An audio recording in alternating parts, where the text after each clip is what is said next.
Let's kick the energy up a little bit tonight. The Elks are on a 2-game winning streak, and where's that left them? A must-win game against Nathan Rourke and the BC Lions, but the Elks are still alive in the playoff picture on this Friday night. But inside Edmonton, BC, we don't need sugar. We're ready. Friday Night Football, let's go. Let's go.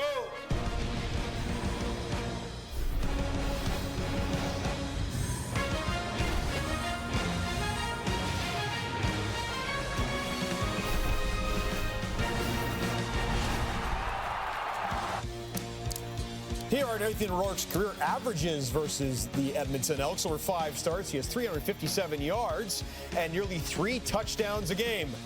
Rourke simply slings it against Edmonton.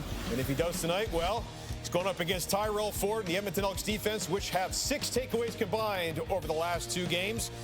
And you really feel that if Edmonton's going to get another crucial win, they're going to need big plays out of their defense tonight. Welcome back inside the studio, everybody. Part 2 of Friday Night Football. Matthew Shea alongside Enoch Mwamba, David Sanchez, and Milt Stiegel. Ches, we talk about matchups so often on Friday Night Football. It's kind of a cliche, but tonight, given how important this game is, and given the way that Nathan Rourke has played against the Edmonton Elks, what matchups are critical this evening? Yeah, I mean, we talk about trying to, combat the offense of the BC Lions with scoring and try to match the points. They're going to put up points. They're going to score 40. But I also think what I've seen with this Edmonton offense, they can score points. If they can protect Cody Fajardo, they have a shot. Because their run game is there. If they protect, I think they can score some points. And that's the key to me. Can Cody Fajardo in this offense match scores or at least close with this potent BC Lions offense? Yeah, for me, as you mentioned, Cody Fajardo, he's going to have to match it. But for him to match it, it's going to take the Rankin foul, Justin Rankin. They're going to have to get him going. And the one guy who's going to try to slow him down is Micah Awe, one of the biggest hitters in the CFL. So I'm excited to see what happens when those guys, two guys meet up. Of course, Rankin can beat you in so many ways. He can come out of the backfield catching the ball. But they're going to have to try to run him 20, 25 times this game if they want to have an opportunity to win, Enoch. I don't know, guys. I don't know if it's a matter of matching the scoring that Nathan Rourke is inevitably going to have tonight. And this offense is potent. You talk about it, Chaz, but you don't want to be in a shootout with Nathan Rourke.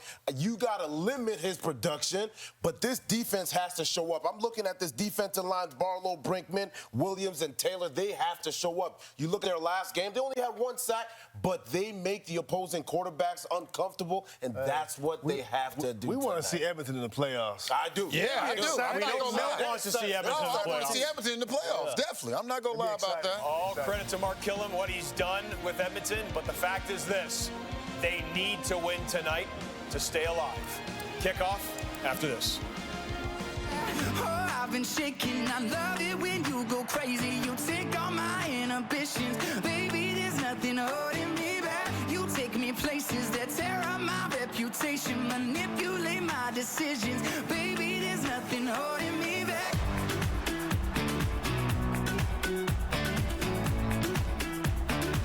There's nothing holding me back. Julie Lee of Edmonton, this is your chance to win big thanks to Save On Foods' $1 million touchdown to win. If a kickoff is returned for a touchdown, you can win groceries for a year. If 2 kickoffs are returned for touchdowns in this game, you could also win $1 million. Good luck, Julie. Now off to BC Place, it's Dustin Nielsen and Glenn Suter.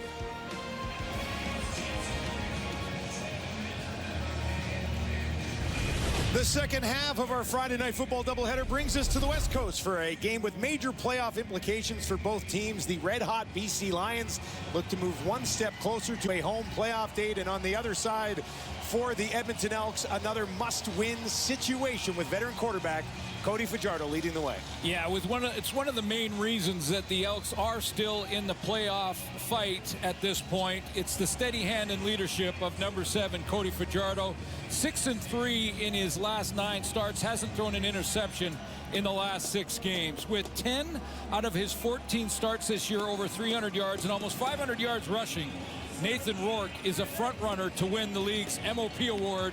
However, Kid Canada just wants to secure home field. After a 5-7 start, Buck Pierce has won 4 in a row. His BC Lions looking to remain red hot, hold on to second spot in the West. Mark Killam's club They've been outscored 63-28 in 2 head-to-head matchups this year against the BC Lions. But these 2 clubs have the best record since week 9 in the Canadian Football League, and we are underway. Edmonton won the coin toss. They decided to take the football. Thank you very much for joining us here from Vancouver. And Javon Leake will get us started trying to find that 40-yard line on the far side of the field. And our first look at Cody Fajardo. Completed 75% of his passes as the starter in Edmonton. And I mentioned just the positive, steady leadership style that comes from Cody Fajardo. I think that's been the main reason that this team has turned it around and is still in the fight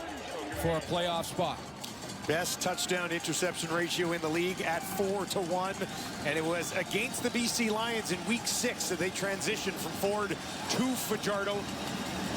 Since then, Fajardo is 6-5, and he's going to start over the middle, down the field, right to the BC 50. Quick hitter to Gittens Jr., and the Elks offense off and running. Seam over here, and that's just a quick curl right over the middle to get things started. And that deep seam to the right of your screen, you don't see it, but that's what holds the safety, Jackson Finley, from making a play on that deep ball over the middle. 21-yard gain to get things started for Edmonton. Fajardo just 13-24, 142 yards and a touchdown last week. Good start here for him. They'll hand it off to Rankin. Rankin finds a little bit of space. Got a first down on the first touch of the game. And boy, if they can get him going, could be a big night for the Edmonton offense.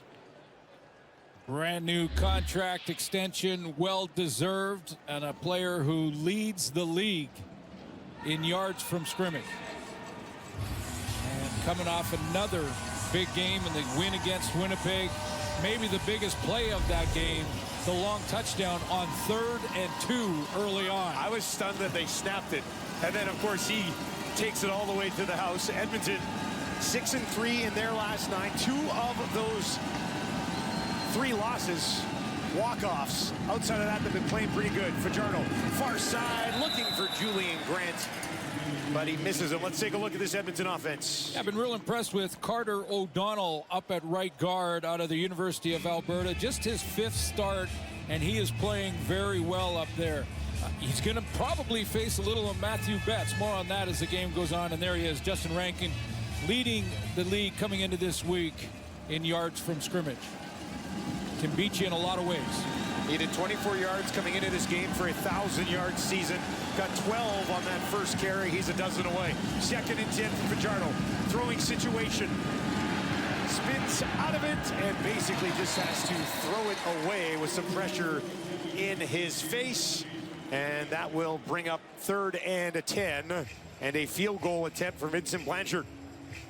Yeah, not surprised that the Elks and Mark Killam, when they won the toss, took the ball. They certainly don't want to give the ball to Nathan Rourke the way this offense has been going in BC and then be chasing the scoreboard all game long, starting out of the first drive.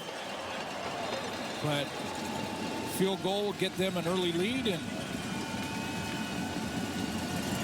Nathan Rourke comes on the field next series. Blanchard struggled a bit last week, had been red hot before that. This is from 44 yards to get Edmonton on the board, and he misses it. McGee will grab it and bring it out of the end zone. 7 McGee returns it just beyond the 10. Ball pops out. BC is on it, though, and they will have it at the end of the play. It looked like Bell was able to scoop it up.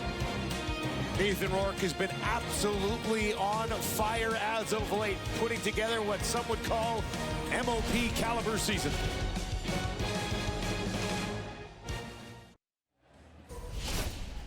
BC Lions coming off a bye week, but when we last saw Nathan Rourke, he was absolutely picking apart the Calgary Stampeders. Season high 414 yards passing, 4 touchdowns. That's his 2nd 400-yard passing game. As mentioned off the top, 10 of his 14 starts this year, over 300 yards passing.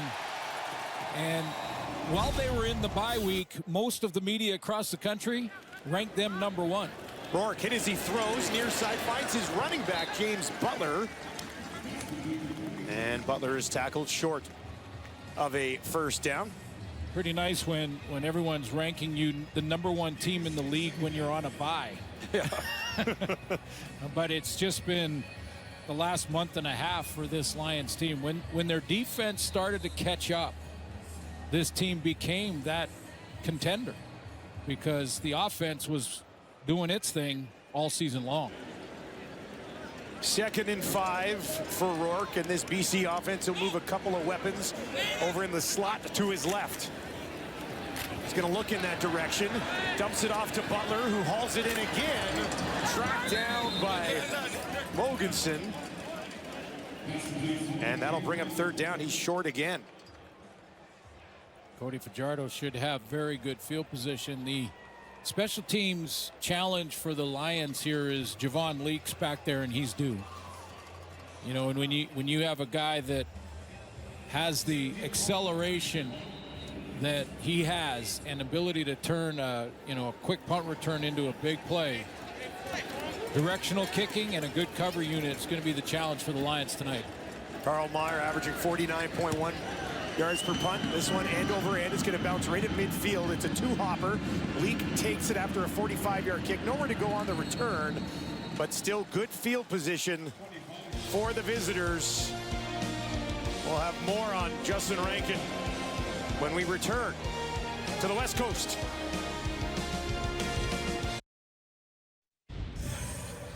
Welcome back to Vancouver. I don't want to simplify it too much, but get the ball to Justin Rankin and good things happen. Yes, that is 100% true, and it certainly did against the Bombers. I mean, Edmonton, to keep their playoff hopes alive, have beaten Saskatchewan and Winnipeg. That's the big 3rd and 2 play where he took it to the house. And Mark Killam was quite open about their situation, and we may see some decisions that fly against conventional wisdom. He had 12 yards on his first touch. This one back to the line of scrimmage and no further against the BC Lions defense. Yeah, I said Carter O'Donnell at the guard position in the O-line for Edmonton may face Matthew Betts in this game because Mike Benavides is moving him around, playing a lot of different spots, and wow, is he on a roll. Leading tackler in the league is Micah Awe at 107 so far and counting, and Jackson Finley's in his 3rd start. The first 2 had an interception in each one of them. What a way to start his career. 16th overall pick in 2025 out of Western University. 2nd and 9. Rankin to the left of Fajardo. Lions sent for. Fajardo gets it away. And unable to get back to it is O.J. Hilaire, and it'll be a quick 2 and out for Edmonton. Boy, that's a tough throw to make for Cody Fajardo. Looked like he may have hit his hand on the follow-through. He was deep in the pocket, and it was starting to collapse on him a little bit. He might need to get a trainer. Look how deep in the pocket he is, and it's starting to collapse. There's bodies everywhere. I think he hit his teammate on the follow-through on the helmet. Getting a quick look at his thumb and the tablet next to Trey Ford there. Julian, who's averaging just over 50 yards per kick, hangs a high one way up there. McGee waits and takes it just inside the 15. 44-yard kick. Nowhere to go on the return with 9.5 minutes remaining here in a scoreless first quarter on a beautiful Friday night in Vancouver. Big game on Friday. We will be at 13. Perfect. It'll be rain, so the bowl will be covered. You'll be nice and covered.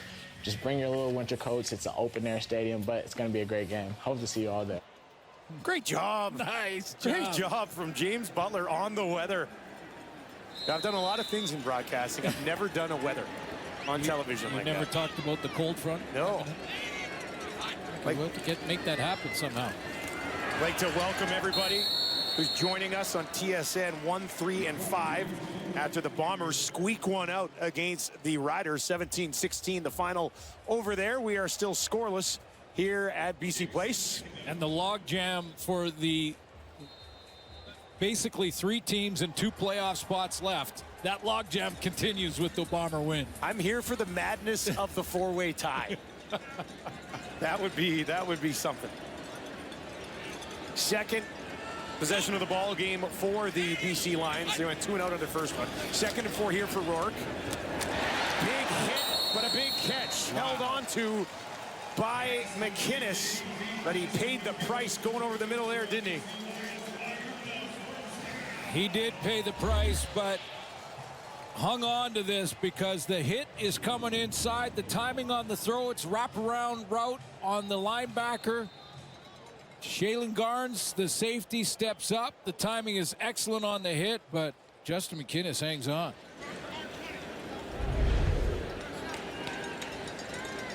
First catch of the game for McInnis goes for 13 yards.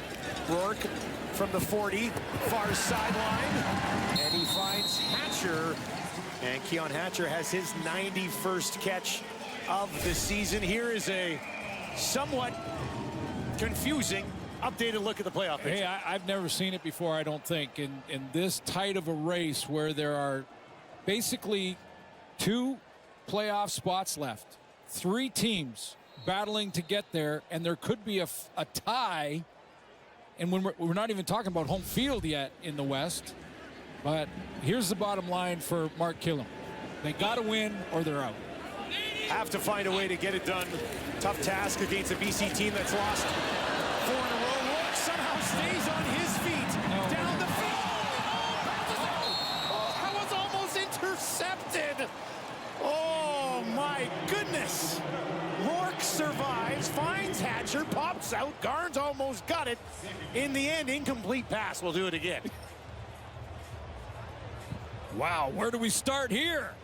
First of all, how did Nathan Rourke escape? Because he was caught in the backfield. Clean off the edge. It was DeBlanco, yep.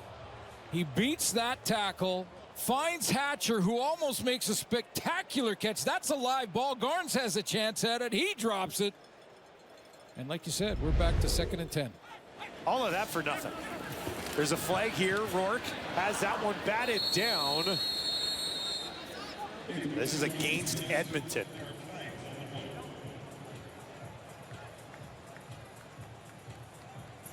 Offside. Edmonton number 4. 5-yard penalty. Repeat, 2nd down. This offensive line's only allowed 18 sacks for BC. That's a huge improvement over last year, and they get 2 all-star caliber tackles back in Jarrell Broxton and Dejan Allen off the injured list after the bye. And there is the leading receiver in the Canadian Football League in Keon Hatcher. After that penalty against Edmonton, 2nd and 5. Certainly don't want to be doing BC any favors here. Edmonton shows some pressure, only sends 4. Rourke down the field, wide open, drops it into McInnis. McInnis inside the 20, stays on his feet, down inside the 10. Box out. J.J. Ross is on it. What's the call going to be here?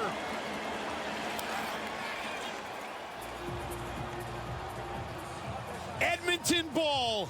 A defense that has found a way to take the ball away the last couple of games, comes up with a big play here.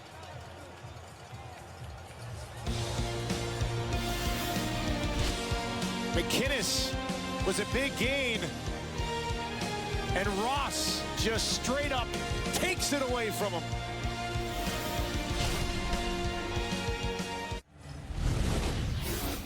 Plays, trips into the boundary. That's Justin McInnis on the route. He's going to run this bender that he does so well. Already caught one in the big hit.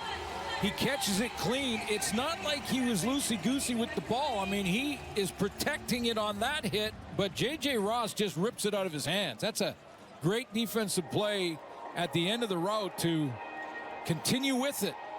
Not give up, even though McInnis had made a big play. That is the 2nd fumble of the season for Justin McInnis, and the 2nd forced fumble of the year for J.J. Ross, and that best turnover ratio in the league improves by 1. Edmonton at +10. BC Lions now dropping to -9. Big swing in those 2 departments. Edmonton's drive starts on the 9. They'll give it to Javon Leake, who's in the game, and he's tackled immediately. And taken down on the play by Tiwudabaye. Yeah, that's one of the, that giveaway takeaway. If you look at the last couple of games, 2 wins for Edmonton. That's been their biggest improvement. 6 takeaways in those 2 wins. And it's not like that was a fumble by Justin McInnis. That wasn't a fumble or mistake by McInnis. That was a defender making a play and ripping the ball out for J.J. Ross. Got 3 interceptions on the season. That's a nice forced fumble. get the ball back, take points off the board, potential points. Got a member of Edmonton's offense. That's O'Donnell, who was getting looked at. Trying to shake out that bit of a stinger, maybe? Right wrist as he walks off the field. He's been a great addition. Big boy. Helps solidify an offensive line that's been pretty good at opening up space for Justin Rankin. Not as good at protecting their quarterbacks. Cody Fajardo sacked 34 times coming into this one. Second down here, Fajardo from his own end zone. Has to get out of there. He doesn't. He's going to be taken down. Should be a safety, and it is. BC Lions defense scoring points here, putting them on the board.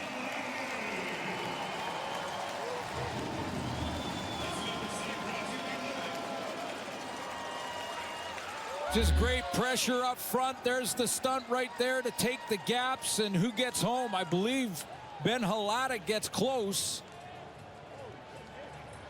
That is Haladic. He goes right down that A gap between center and guard.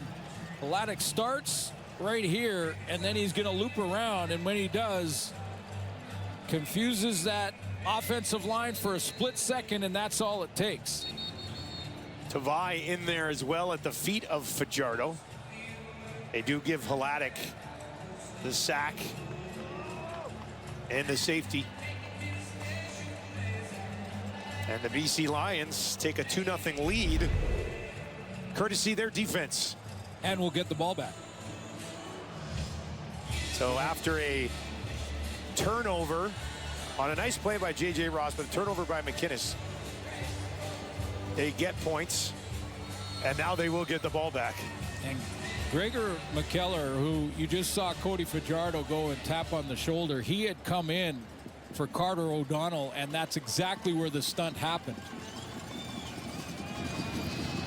Blanchard boots it away. McGee takes it at his own 25. McGee finds a little bit of room, finds midfield now, cuts it back inside, and just like that, instant field position for Nathan Rourke and the BC offense. Two good returners. We say that a lot.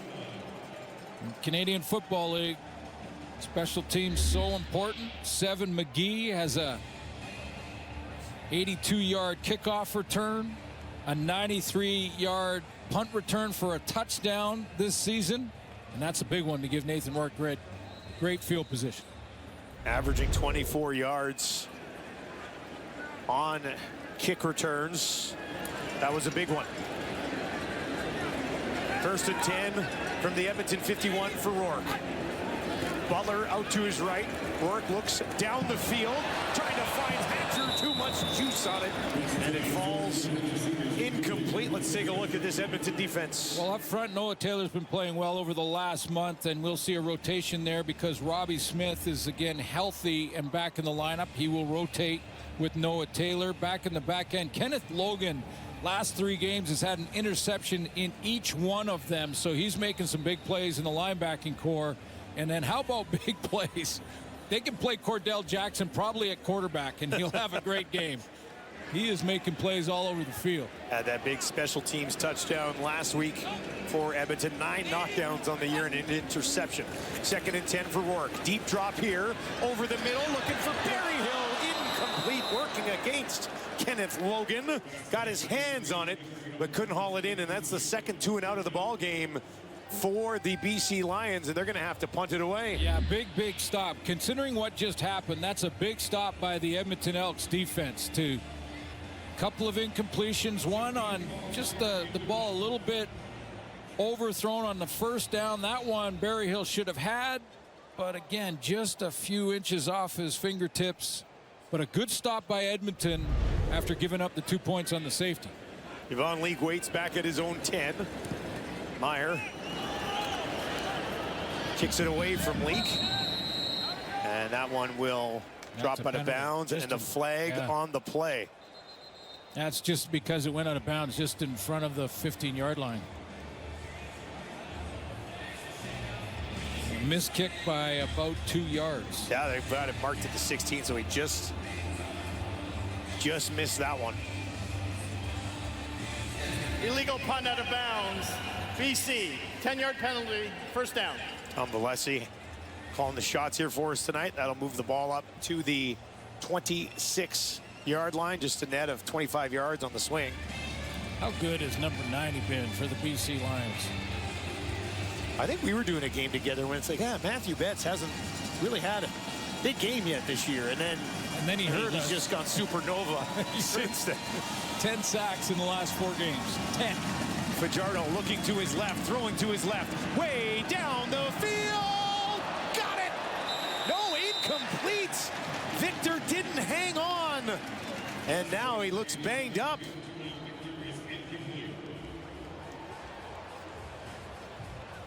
Benjamin Victor sells out for this, and Ronald Kent is in coverage. I mean, he's the inside slot on the deep ball here. A little bit of an outside stem, and then he's going right down inside the numbers, and he lays out to get it, lands on the shoulder. He's got to survive contact with the turf and maintain possession to make this a catch. He's got it there.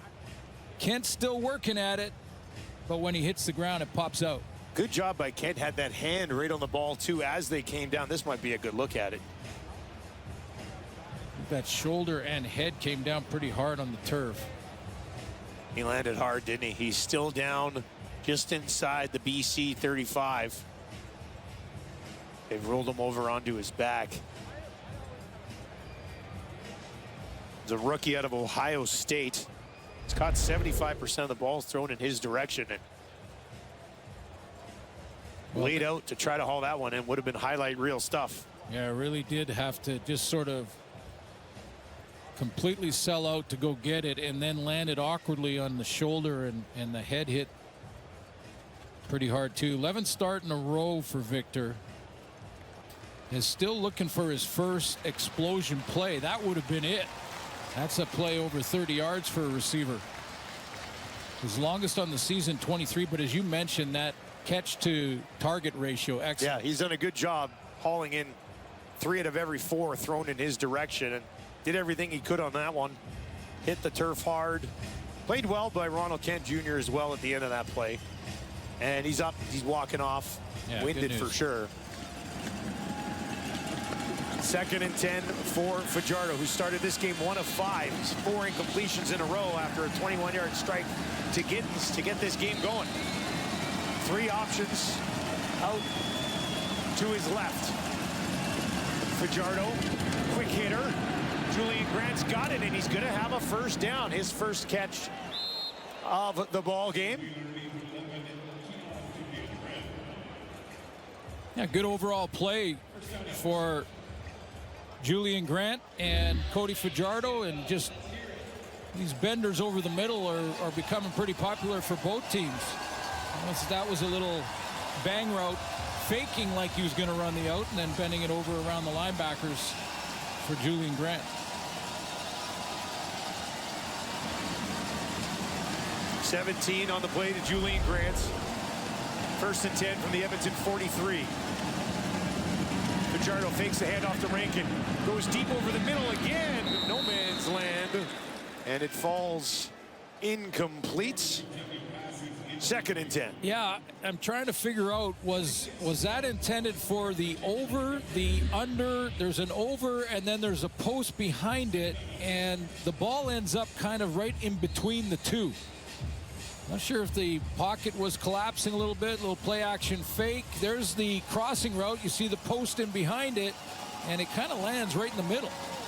Well, he had Hilaire. Went over Hilaire's head, so yeah, maybe he was looking for Julian Grant further down the field. Either way, he's got to find 10 yards again. BC only sends 3. Fajardo still feels that heat, gets away from it. Now he's going to take off. Cody Fajardo trying to use his legs. There's a flag as he slides for a first down, but there is a flag, and it is a hold, and it is coming back against Edmonton. Martez Ivey is arguing this Edmonton call. number 62. 10-yard penalty. Repeat, 2nd down. The guy arguing is often the guilty party. And when these plays extend, I think Ivy was fine at the beginning of this play. And if the timing on the play works, there's no penalty here. He's fine here, he's fine. And then as Fajardo beats this tackle, gets outside, now the holding happens up at the top to the left corner of your screen, and that's where the flag came out. 2nd and 20 for Fajardo. Steps up in the pocket with just a two-man rush. And now Cody's going to take off. Pressure coming from behind. He'll get wrapped up and taken down by Ronald Kent Jr. And Edmonton will be forced to kick it away after just 5 when they needed 20. Coach Benavides just digging into that defensive scheme playbook. Going with two-man pressure, dropping everybody else into coverage, and forcing Cody Fajardo to say, no, those windows down there are too tight. I'm going to take off and run.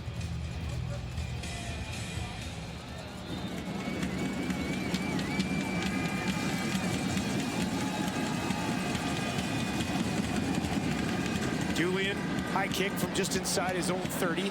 McGee waits, takes it cleanly at the 15, a 62-yard kick. There's a flag as McGee is upended just outside the 20. Well, it's been a heck of a season for Keon Hatcher. He's in some very elite company. There's no doubt about that. For more on this, let's send it down to Blake Price. One catch already tonight, guys, for 15 yards, that much closer to a record he's been thinking about for over a year now. That is Geroy Simon's Lions club record of 1,856 receiving yards in a season. He did the math rather easily right off the top of his head. He knows he needs 170 yards coming into this game in each of the last 2 in order to get there. And that's just the kind of guy he is, to know that math right off the top of the head. He's a student of the game. He is football. Says after football practice, comes home to play football with the son after that. Football on the gaming machine, then maybe watching football if it's on. If Geroy's record ever does fall to Hatcher, guys, he would be in good hands. A real football junkie, eh, Keon Hatcher? No question, and a high football IQ. I mean, it doesn't matter if we're talking to Nathan Rourke, we're talking to Buck Pierce, their head coach. They always bring up the football IQ for Keon Hatcher. And he is going to be a coach when he's done playing, but I think he's got lots of years left to go after Geroy. Keeps playing like this, no doubt. They'll hand it off to Butler. Butler, his best carry of the ball game, just his second. But this is a big one. That's a first down and plenty more. Yeah, for the Elks defense, the storm front is coming from James Butler. He hits it off the right side of the offensive formation here. Just a nice hole and blocked up on that right side by Dejon Allen. Tell you what, it's an outstanding run for James Butler. Get him out of the hole. Here he goes. Right back to Butler again. DeBlanco hangs on to him again. Got some help that time from Brandon Barlow as time ticks down here, nearing the end of the first quarter. 2 games against Edmonton. Early in the season, those 2 games, by the way. 39 carries, 239 yards, and a 6-yard average for James Butler. I mean, one of the reasons that Nathan Rourke hasn't lost to Edmonton in his time as a starter is because he's got nice balance with James Butler. Rourke 5-0 against Edmonton in his career. 9-0 against Alberta. Quick pressure, that is up. Cordell Jackson makes the tackle on Katoy, and that will bring up 3rd down, and BC will be forced to kick it away again. Boy, good that everyone jumped up.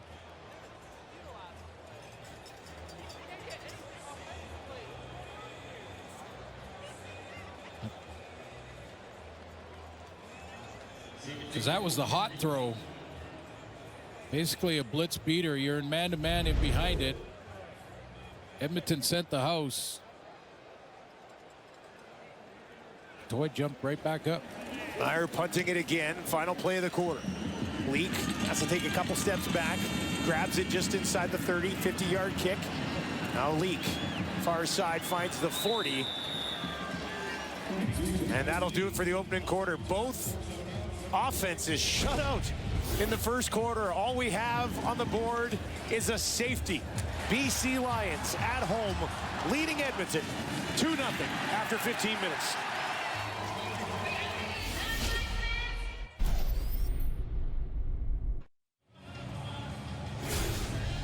Second quarter action coming up here in Vancouver. The BC Lions leading 2-0. Edmonton missed a field goal in that opening quarter.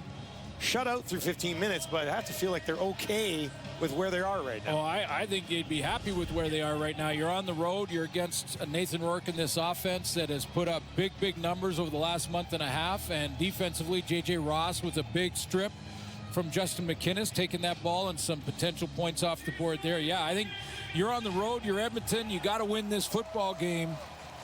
I mean, you want to keep it close, one possession going into the fourth, and try to steal it on the road. This drive will start on their own 41. Fajardo just 2 of 7 for 38 yards in this game and just 2 carries for Rankin. Here's a third one. Can he find a way through? No. Didn't even get back to the original line of scrimmage. Probably lost a yard on that play with Dwayne Hendricks clogging up the middle. You know, you mentioned it. It seems simple to say, at least on first down, number 5 needs to touch the ball. And if you look at the numbers, the 7 wins they've had, you know, 93 yards rushing per game versus the losses where that has dropped and the touches dropped. Got to find a way to keep him involved.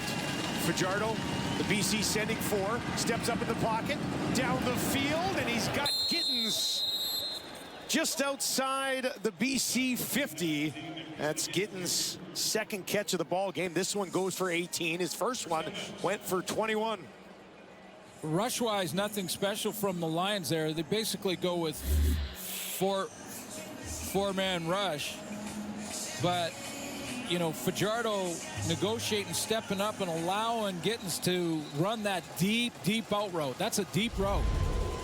Takes some time to get there. You need protection. This time Rankin met immediately.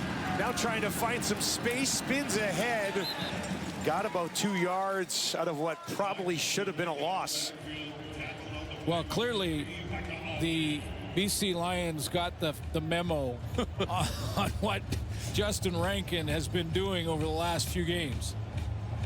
And they are flying around getting after him. By the time he got that ball, there was 2 Lions standing right in front of him. Exactly. They are cued in, which is why Edmonton is trying to go with some play action and maybe haven't given the ball to Rankin as many times as we normally see. Julian Grant at the top of your screen. O.J. Allaire at the bottom. Fajardo looks to the left, takes off. Now he's on the run, throws it, has Gittens again inside the 25, down inside the 20 before the tackle is made. Gary Peters in on that, and Fajardo got that one away just in time. Yeah, a couple of times now Fajardo has negotiated the pocket and stepped up into it. Now the tricky part here for Fajardo is, first of all, he's got to keep his eyes upfield, which he does. He finds his receiver. Now he's got to know where the line of scrimmage was, because if he steps over it, it's an illegal pass.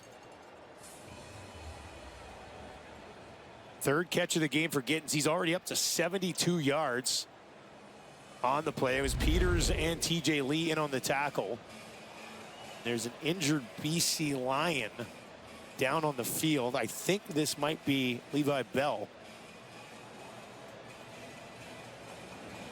And as they look at Levi Bell, we will step away in Vancouver. Sounds cliche, but tell me, would you wait for me? Well, big announcement this week. MGK will be your Bud Light halftime show performer. Pretty good musical lineup. Grey Cup week. I did a survey with my kids and their friends. They love this idea. They are excited about this. I said on multiple broadcasts, that song is pretty catchy. Yeah. That one there is very catchy. Here's Fajardo. Far side. Too much juice for Gittens that time. He went up, tried to haul it in, came down out of bounds. And it'll be a second down here for Cody. Yeah, big play here on second down. And this is sort of Rankin out of the backfield time. Try and create a little bit of misdirection. Haven't seen that yet. Shoot him out to the flat, yeah. Benjamin Victor is back in this game for Edmonton. Left after going down heavily on a near spectacular catch in the first quarter. 2nd and 10 for Cody. 63% inside the red zone this year. 3 options to his right, 2 to his left. He's going to bounce out of the pocket. Dancing around. Guns one in low, but it's held on to. That's a great catch. Giddens having himself a half here. Yeah, it really is. He had to go and pull this right off the top of his shoes. I mean, this is a low throw, low and hard. And does he...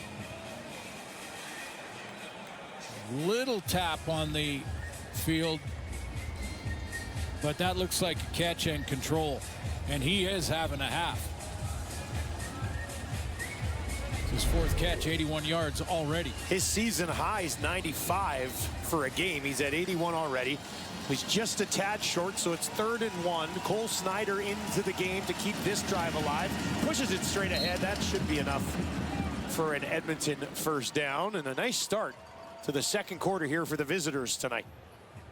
Get 19 back out there.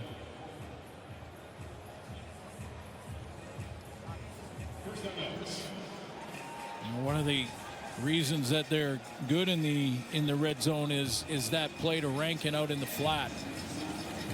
Try to bring the receivers down into the middle and see if a linebacker or even a DB can track number 5 to the sideline.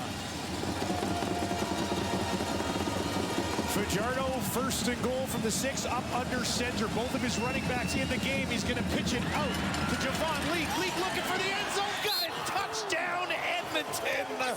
Javon Leake's first rushing touchdown of the season. And the Elks are on the board. Shit, boy.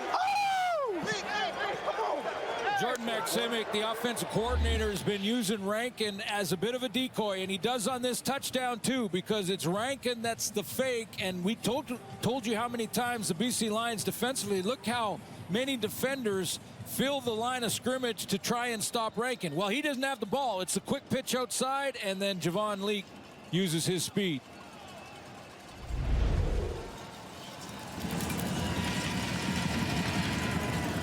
Blanchard straight down the middle, and Edmonton has a 7-2 lead in a game that they simply have to have. It's an 8-play, 69-yard drive. Took just under 5 minutes, and Javon Leake has the end zone.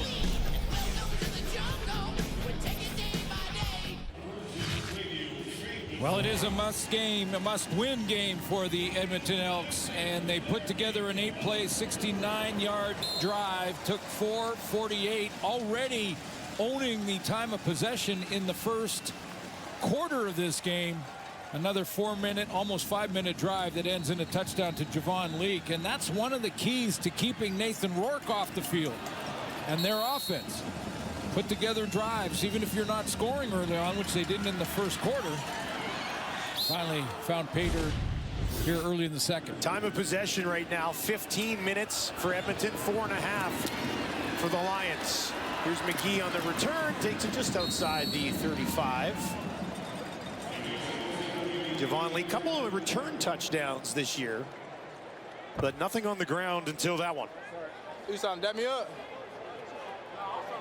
Oh, I was like, what's going on? Haven't seen both of those guys in the game at the same time as often as I thought maybe we would this season. But boy, when you've got a decoy like Rankin, yeah, it's going to open some things up. You have to, as a defender in the box, you have to step to Rankin first. Even if it's just one step, that's often enough.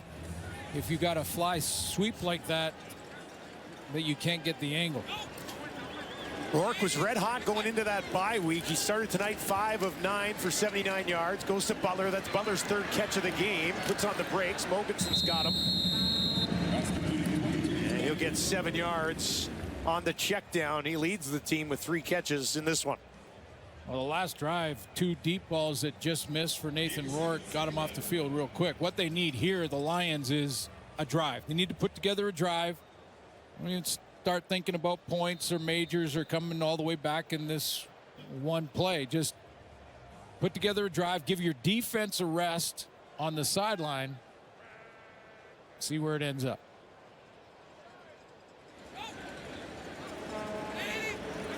Second down. He'll hand it off to Butler, picks his way through, and should have a first down for the BC Lions. One of the biggest games of the season was the second game against Edmonton for James Butler, who had 29 for 171 that game. I mean, no question they can go back to him and lean on him until the Edmonton Elks stop it. He has had success against Edmonton. Remember that season opener? Yeah. 4 touchdowns? Yeah. Going back a few years. Right here at BC Place.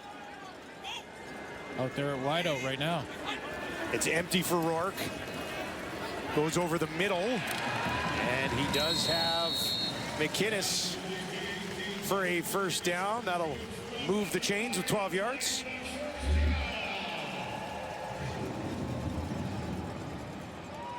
A curl route for Justin McInnes.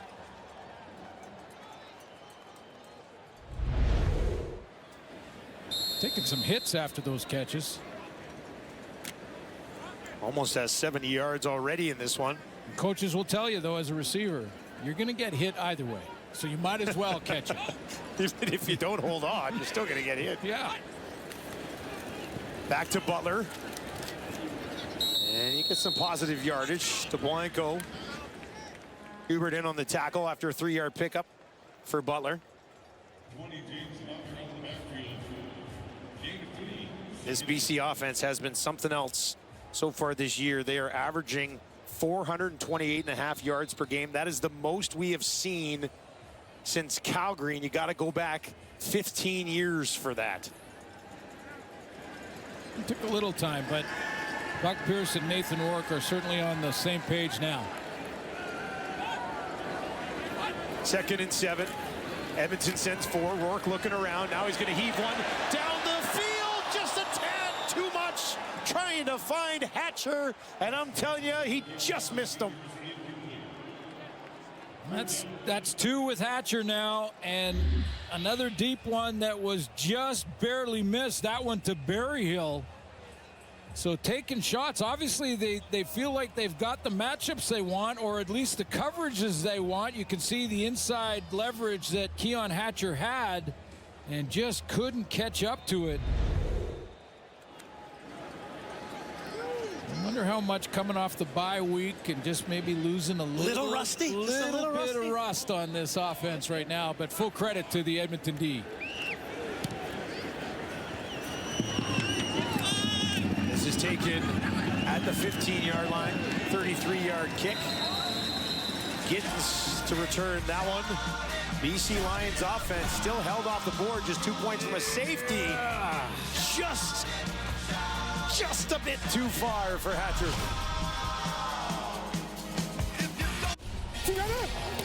Well, let's flash it back to the East Final last year. Cody Fajardo and Julian Grant's big game against the Argos. That connection has continued here in Edmonton. For more on that, back down to Blake Price. Guys, after 4 seasons of missing the playoffs, the Elks have done a marvelous job of injecting new blood, but winning blood into this lineup. There's the ex-Argo contingent, but then there's those ex-Alouettes as well, and Cody Fajardo and Keon Julian Grant. And those 2 guys bring with them some chemistry. Julian Grant now has had a couple of big drops this season, none bigger than the one versus Hamilton in early August. But Cody Fajardo says he can lean on Julian Grant. He can get on him a little bit, and because of their chemistry, they got through that. And now a guy like Julian Grant is leading the team in receiving yards, yards per catch, receiving touchdowns, not to mention that 6-3 record for the Elks since the drop versus the Tiger Cats. And he's also the only player to have a 100-yard receiving game for Edmonton this season. Well, what I loved about it, too, in the journey this year for number 11 was Julian Grant that drop in Hamilton, came back and got the winning touchdown against Montreal when Cody Fajardo and the Elks go back to Cody's old team and beat them there. Javon Leake in for this drive, picked up 6 yards on that first down carry, and he's got a first down on this one. This is the second drive of the game that we've seen Javon Leake come in.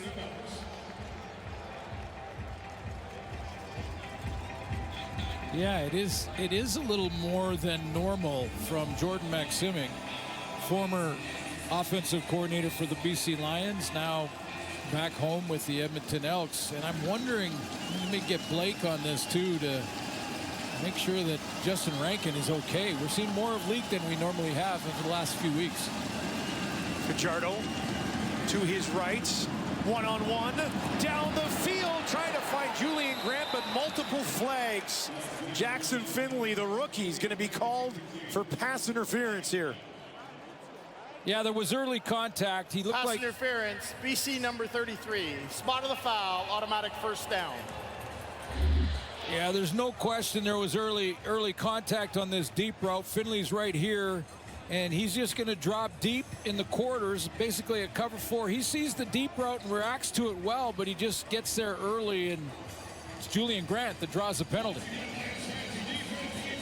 35-yard swing on the PI. Rankin back in the game at running back in behind Fajardo. 1st and 10 from the BC 43. And they'll give it to Rankin. Pushes it ahead, and it'll be a very comfortable second down here for Edmonton's offense. Good pickup from Rankin, and that will give him a 1,000-yard season. And he's fine.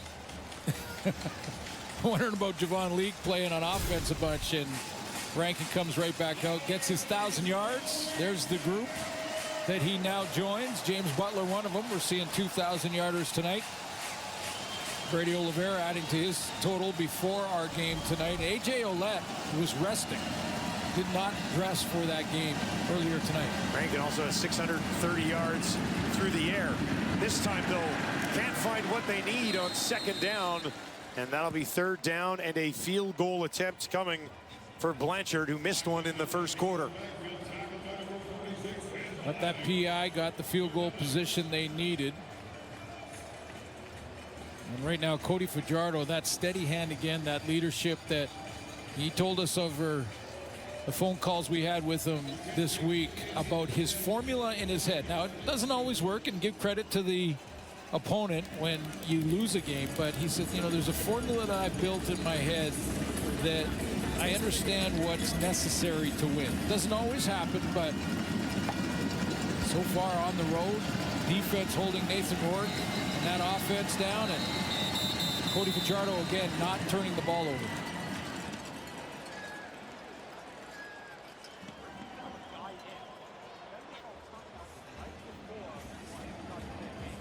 Timeout, Edmonton. Edmonton called a timeout. Timer, please reset the clock to 3:01. Blanchard missed from 44 earlier, and this will also be from 44. Call that timeout as the play clock get ticked down. I'm going to get the ball snapped in time. If he hits this, the lead would go to 8. Jake Julian to hold. Blanchard looking to dial it back in here for Edmonton. That one is up, and this time he's got it. No doubt about it from Blanchard. Edmonton on the road in a must-win situation, leading the red-hot BC Lions 10-2. We're going to talk how the Elks are keeping a real good tight noose on Nathan Rourke, and then it's going to be everyone's favorite segment. What is it, Ches? Strike Fire! And also shout out to our friend Kate Burness, who's about to go to the Baltimore Marathon. You would do that, right? Wouldn't you? On the couch.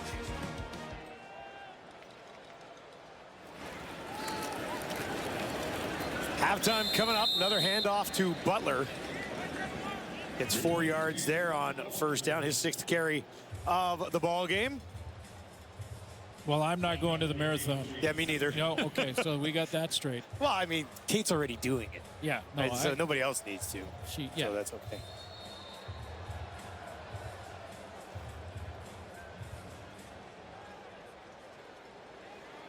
2.5 to play here. Rourke, 99 yards so far through the air. Edmonton will send 5. Rourke gets it away. And good timing from Cordell Jackson as he breaks up that quick pass to McInnes. And another 2 and out. In BC's possession so far, it'll be 5 punts and a fumble. Yeah, I mean, and, you know, the Elks are earning this. I mean, talked about them coming back and taking the ball away. Cordell Jackson gets another big play. And that's a big play on second down. I mean, Nathan Rourke can't get any traction with this offense. 77 defensive tackles for Cordell Jackson. Leads his team. 3 2-and-outs for the Lions. Big kick this time. 52-yarder. Lee takes it. Far sideline. Found a little bit of space. Special teams. Mentioned Cordell Jackson. This is a bit of a weird one, but it ended up in the end zone. Right place, right time for Cordell Jackson here. Yeah, playing on the teams as well, so contributing on special teams. This was in a punt return situation. Ball bounces everywhere. Cordell Jackson scoops it, and he goes and scores with it. 91 defensive plays he's made this year in about 3 or 4 different positions. So he's got great versatility, and he just got a nose for the football. He's around it. Most outstanding defensive player for that team, I think, this season. So Edmonton with a lead, gets the ball back once again. 1st and 10 from their own 23. We'll get it to Julian Grant. That's not going to go anywhere. Redwell broken up immediately on the play. Anai all over it. Loss of 7. Yeah, Bradley Anai is going to just play his gap, get up the field, and he's right where Julian Grant's trying to go. I mean, he just cuts him off at the path.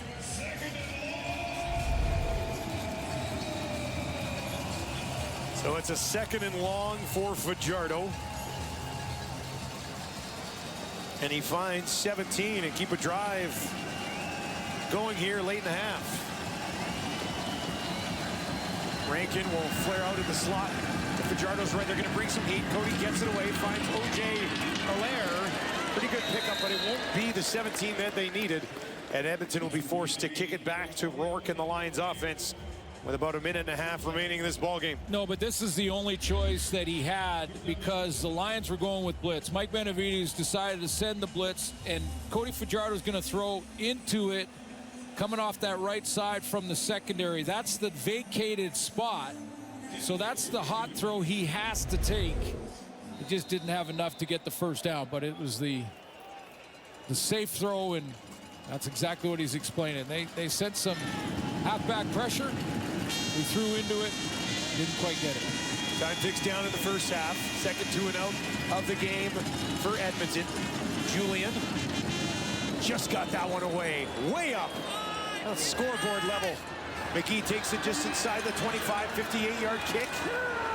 McGee spins ahead, but he is tracked down and held onto on the play. Isaiah Knight with the special teams tackle. Halftime coming up. Shinetti and the straight fire crew. They're ready to go. Who on that group is running a marathon?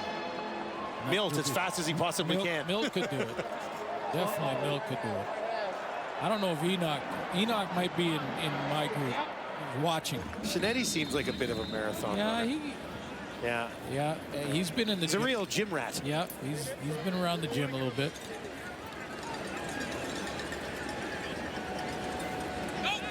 All right, Rourke, can he find something here late in the half? Wants to throw, gets it away, has Hatcher, and Hatcher out to the 50. That's how you start a drive late. Hatcher's got it. Just his 2nd catch of the ball game. Yeah, it was a good catch, too. I mean, Rourke puts it right on him, but it's got a bit of a wobble to it because he pump fakes. So he's going to pump fake here, reload. He's got a bit of a wobble on it, but no problem for Keon Hatcher. Rourke rolls to his right, gets it away, and that is hauled in by Berryhill, his first catch of the ball game. Just under a minute to play. That one goes for 12. So you always talk about adjustments. That was adjustment from Buck Pierce, getting him on the roll. Lions are going to move quickly from the Edmonton 47. Elks send 4. Rourke has time. Gets it away. Barry Hill again. He's got another first down. And he steps out of bounds. And the BC Lions offense starts to roll. Quick out by Barry Hill.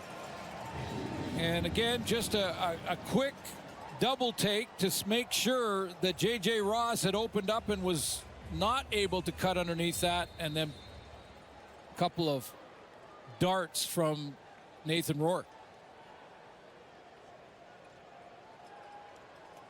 Lions could really salvage a lackluster half here if they can find the end zone before the second quarter ends.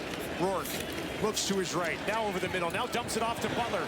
Butler down to the 30, his 4th catch of the ball game. That's team high, and he gets 5 on the play with 42 seconds on the clock.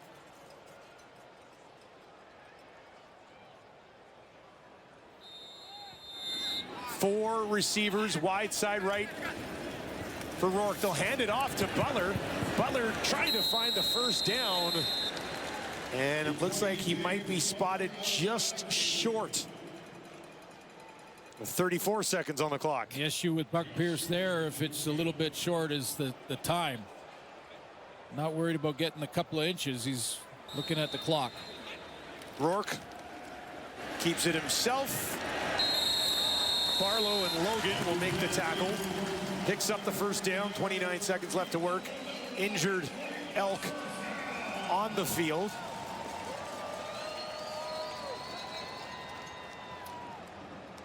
Actually, it looks like a legit injury. That is Brinkman reaching for his left leg. Couple of sacks this year, 22 tackles. Had a sack last week, actually, as Mark Killam watches on. And the athletic therapist out here to take a look at Brinkman. Well, J.C. Sherritt's group has done an unbelievable job against this high-powered BC offense in this first half. And the question is, can they maintain that for another half and keep their playoff hopes alive? But it's been a great first half for this defense. For most of this first half, the crowd here at BC Place has just sat here stunned. Yeah, and you know, I will say that Rourke missed 3 deep balls by inches. However, every time McInnes or any one of these guys have got the ball in their hands, they're getting hit. Brinkman is up, walking off with a bit of a limp. Tyreek Johnson will check into the game, lining up next to Robbie Smith. Noah Taylor on the other side of that defensive line. Here's Rourke from the pocket, down the field. Zips one in there to McInnes, and he's able to hold on for a first down right in the 5. Said this many times about Nathan Rourke, and thinking back to 22 about how quick his recognition is and his processing speed. First and goal from the Edmonton 5. They will give it to Butler. Butler trying to push it ahead, and he's in. Touchdown Lions. James Butler pushes his way through, and BC's offense finds a way late in the half. So the weatherman scores for the Lions, and it's all of a sudden a little brighter and sunnier in that locker room at halftime for BC, because they didn't do much offensively in this first half until this drive right here. You were waiting all night for that, I was hoping for that one. They will go for 2 and look for a tie at 10 here. It was an 8-play, 78-yard drive that took just over 2 minutes. Nathan Rourke all of a sudden quickly up to 163 yards in the half. Can they find 2 more? Butler will stand in to his left. Hatcher as well. Now Hatcher and Barry Hill will slide over to the right. Rourke gives it to Butler right up the middle. How about a couple more for Butler? 10-10.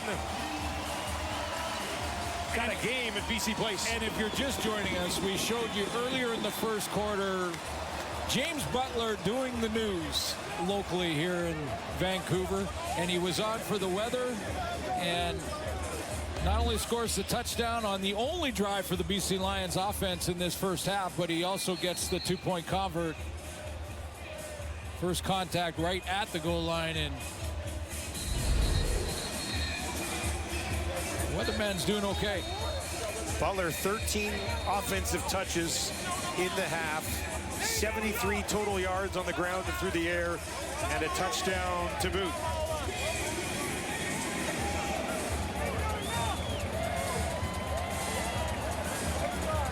So the Lions, who struggle offensively up until that final drive, now likely head to the locker room tied at 10. Edmonton on the road trying to keep their season alive, probably take that, considering what we thought about this game coming into it. And again, you want to be close, within one possession, going into the fourth quarter if you're the visiting team. So nothing to panic about just yet. Low driving kick. Leak will take it just inside the 20. Spins his way out beyond the 30 with 6 seconds remaining in the half. Now a little bit more to talk about for Shinetti and the panel at halftime. Big drive late there. Rourke now 12 of 18 for 163.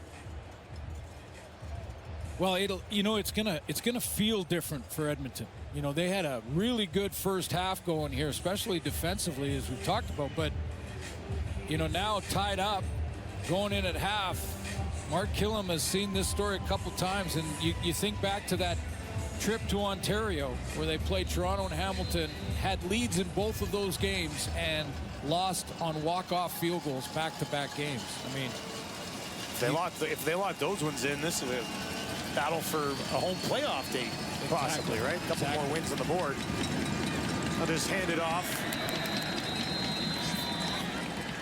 That time to Rankin. Justin Rankin, just 21 yards.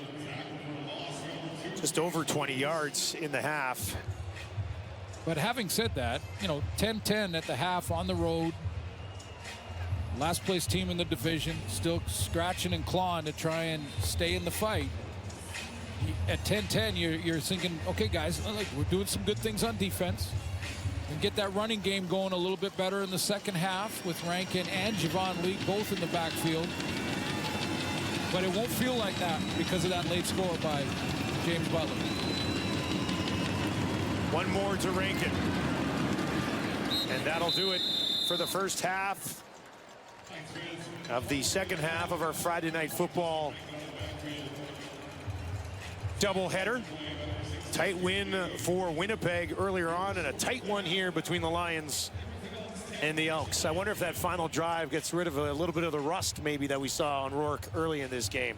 Yeah, certainly give them a little bit of confidence again. Just say, okay, now we're back in our groove, and Nathan Rourke threw 3 real tight spirals to his receiving core to set up this run by James Butler to make it within 2. And Butler is standing by with Blake Price. James, some tough sledding for the offenses there to start the half. What do you make of all that? Yeah, it's getting off to a slow start. We know that we're better than what we're showing right now, so we just got to get back into it. It takes one play at a time, just execute better. Think that rhythm in the last drive will get you there? Yeah, for sure. You know, we know how important momentum is, and I feel like that's just a huge momentum. We're getting the ball back at half. Just try one play at a time, go try to score. And what's the forecast for that second half, Mr. Weatherman? A win. Yes, sir. Appreciate it. Thank you. Thank you. Let's send it back to Matthew Shinetti and the panel, guys. Well, Blake, about 2 minutes ago, we were really praising what Edmonton's defense was doing. Then Jarrett Brinkman goes down, and then James Butler goes ahead and evens the score up, especially after that 2-point conversion. And now Enoch Mwamba, Davis Sanchez, and Milt Stegall are all looking at the Edmonton Elks going, they got to produce again in the second half, but that offense, that 8-play, 70-yard drive from BC's offense just changed the complexion of that half. 2 minutes. It took 2 minutes. And for the most part, that first half, it was really all Edmonton Elks. But this offense is so lethal. It's so explosive. Coming into this week, they had 2,000-yard receivers and 1,000-yard rushing running back. So they can put up points. Oh, I forgot to mention, Nathan Rourke at quarterback. So this is an offense that is definitely dangerous. And this Edmonton Elks did a good job so far. But when they get going the way that they did at the end of the half right there, it's absolutely tough to guard them and to defend them. And they're going to have to stop the momentum that's going into BC Lions' favor right now after the halftime and take back control of this game. It's a tall task for this defense, but this is a dangerous team. And James Butler is playing his role, and he's doing a great job. It's just so many weapons everywhere.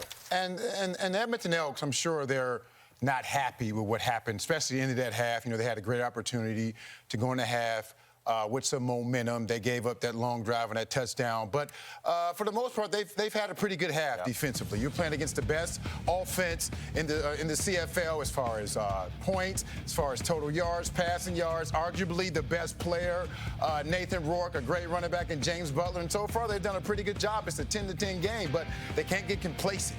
They got to come out in the second half. They got to try to regain that momentum. If I'm correct, the BC Lions will have the ball this opening drive, so they can't let them regain that momentum and drive down the field. We know how powerful Nathan Rourke is. We know what that receiving core, what they can do. So these Edmonton Elks are in a good position. This is a must-win for them. So this half is the most important half of their season, and they got to come out in this first drive and regain that momentum. Yeah, I mean, coming into this game, we talked about the shootout. We talked about offense trying to keep up, and in particular, Edmonton trying to keep up with this BC offense, Nathan Rourke. Really, if you look at the last month, this Edmonton defense, after it was Winnipeg is first at the fewest amount of touchdown drives allowed, and Winnipeg is first, and then it goes BC and Edmonton. So really, defenses that we thought weren't great the last month have really tightened up. And we're looking at two of the top 3 defenses in the league when it comes to allowing touchdown drives. So kind of what we should have expected, and they're playing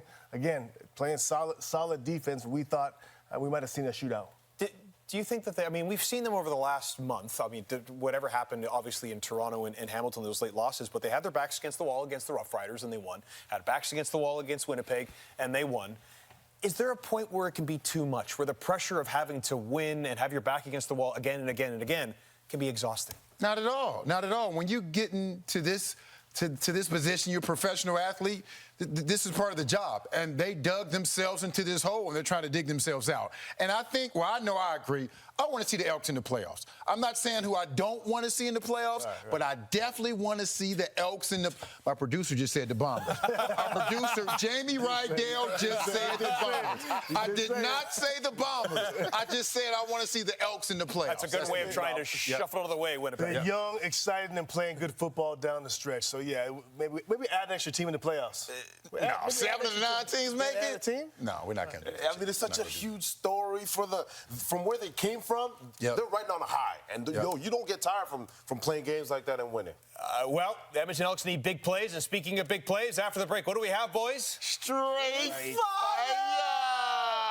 You were by my side when we stumbled in the dark. I know we'd be alright. I know we would be alright. 'Cause if we lost our minds and we took it way too far, I know we'd be alright. I know we would be alright if you were by my side. We stumbled in the dark. I know we'd be alright.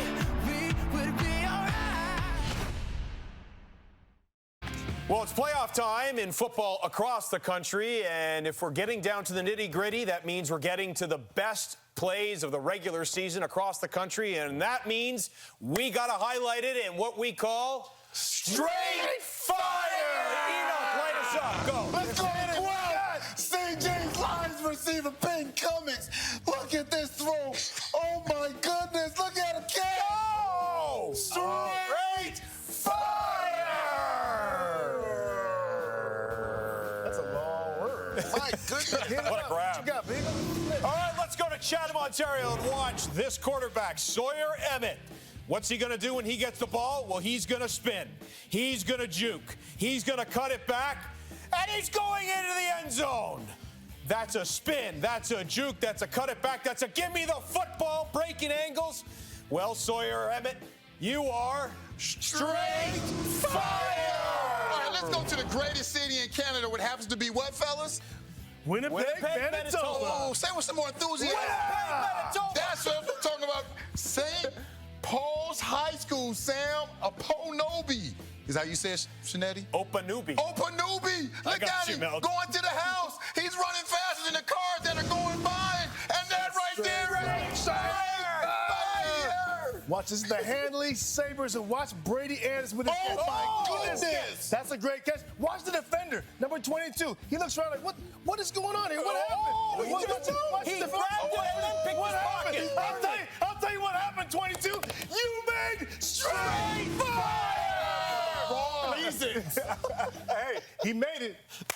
Thank you, everybody. Remember, if you want to send in your clips, we're getting into playoff time for Straight Fire. Send it to straightfire@bellmedia.ca. Bring them in, and we're going to show you all the football plays across the country, Canada.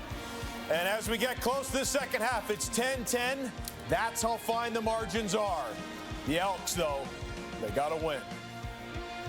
Straight fire!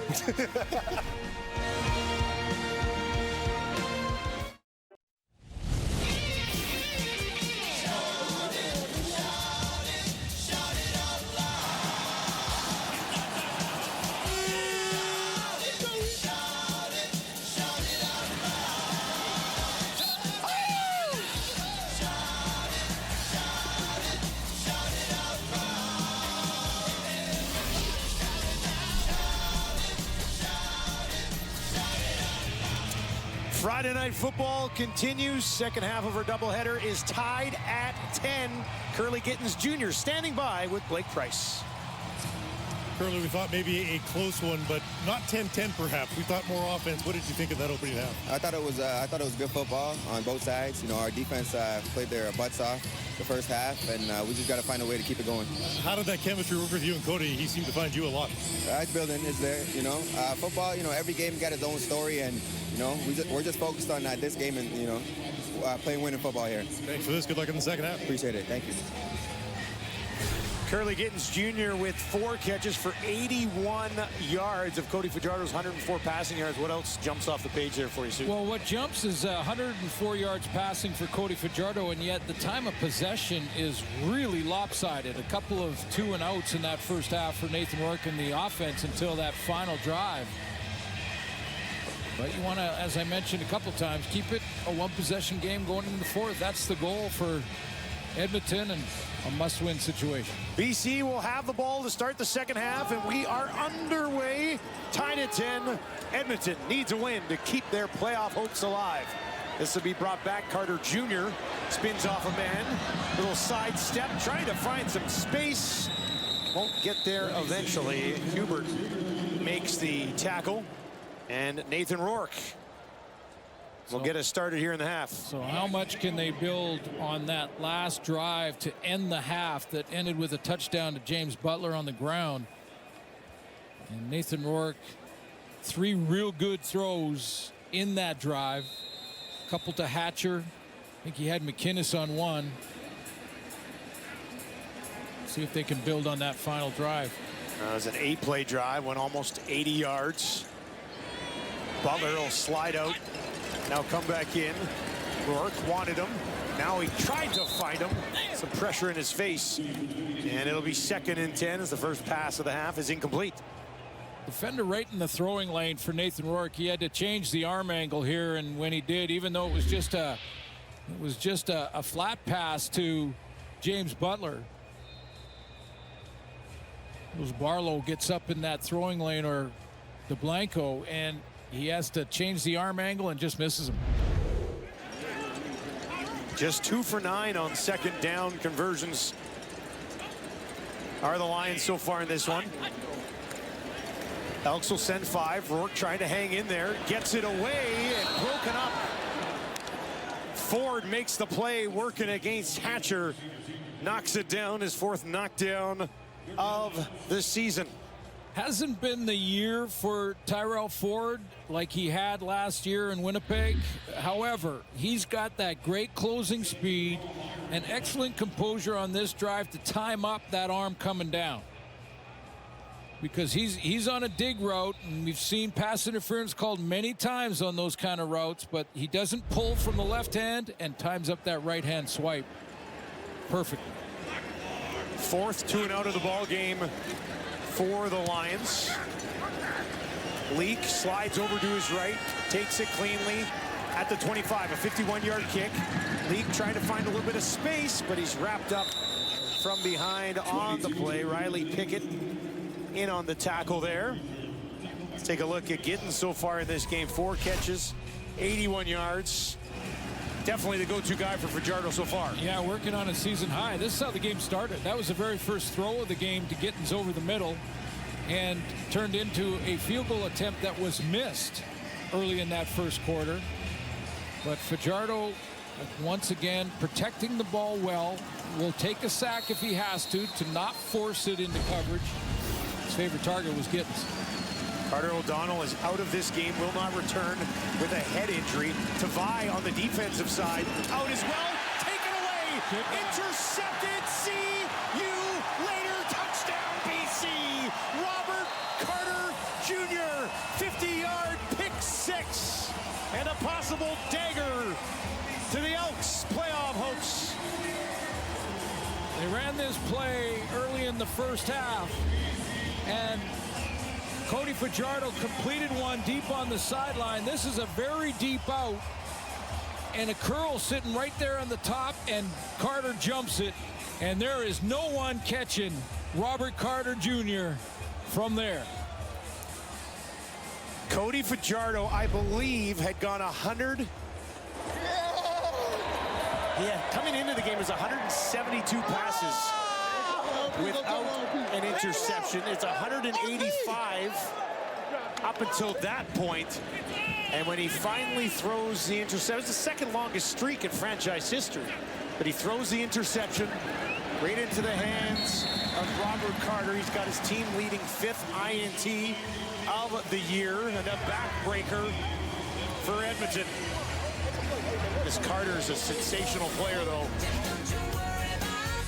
And that highlight reel INT earlier in the year, he'll love this one as well, because that's a touchdown the other way for Robert Carter Jr. I'll get you good.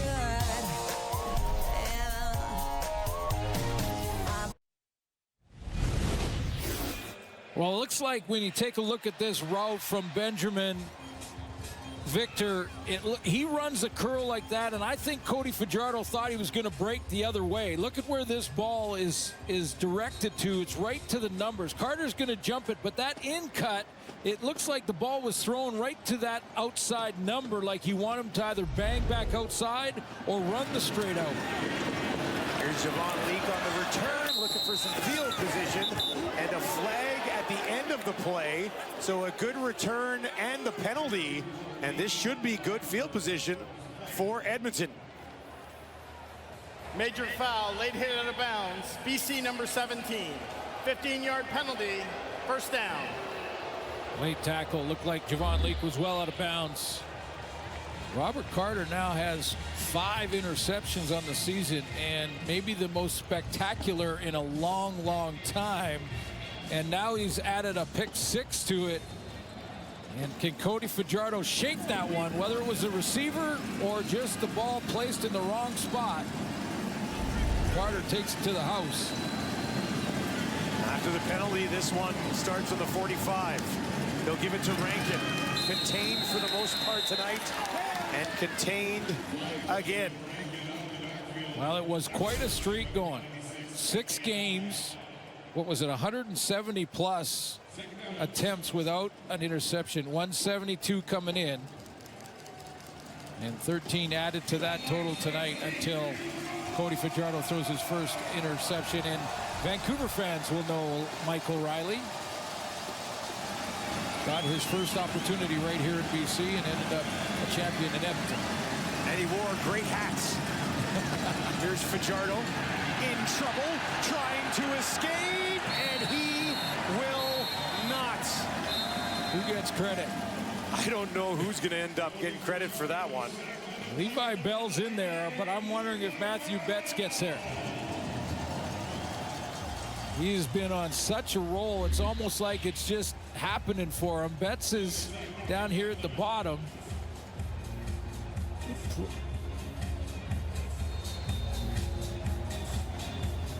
That was Levi Bell coming from the opposite side. Betts was across from him. They're going to give it to Bell. 3rd and 12. Edmonton's offense is going to stay on the field from the BC 47. Yeah, these are the decisions we were talking about. Try to stay aggressive here. Fajardo looks to his left. Deep drop. Hit as he throws. Incomplete. Matthew Betts got there just as Cody let that ball fly. Turnover on downs.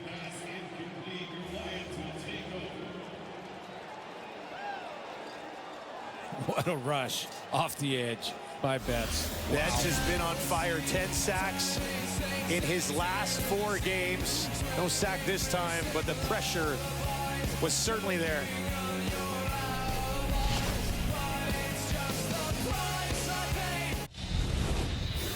Well, Mark Killam told us that he might do some things that are unconventional because of the situation that Edmonton's in. This is 3rd and 12. Matthew Betts off the edge. Ivey holds him. It would have come back anyway because of the holding.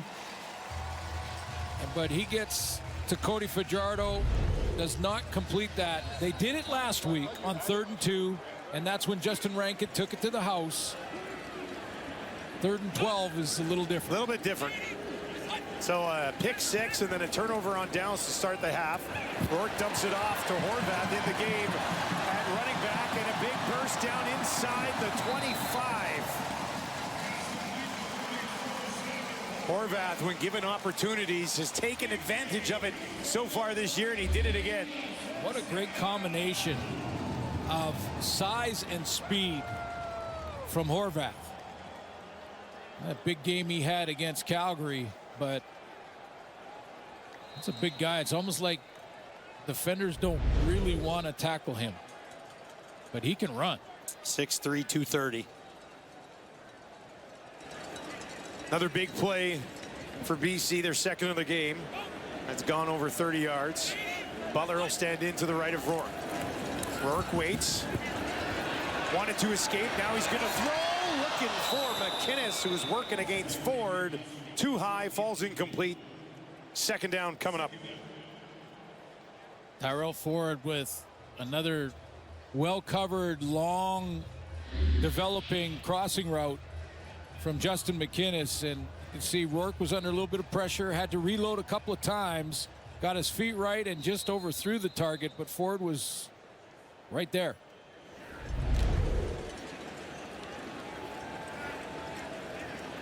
So a 2nd and 10 from the Edmonton 23. McInnes in the slot up to the right of Rourke. Hatcher slot to his left. Rourke looks to his left, throws in that direction. Found Hatcher. There's a flag on the play.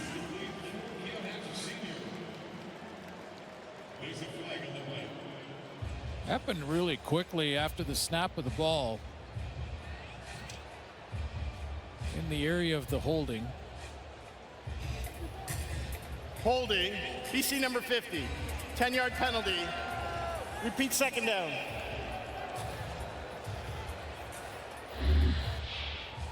Dejon Allen back off the injured list, missed most of the season. Really good inside move, and he just tackles Brennan Barlow.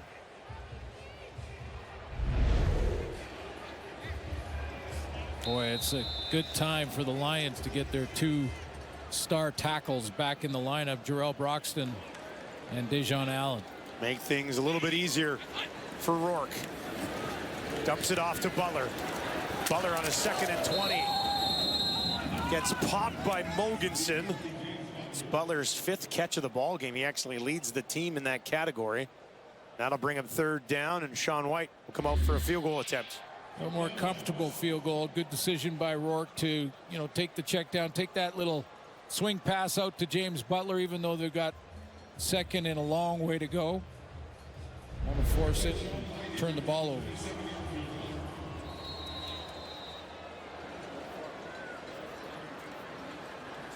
Sean White, outstanding season once again.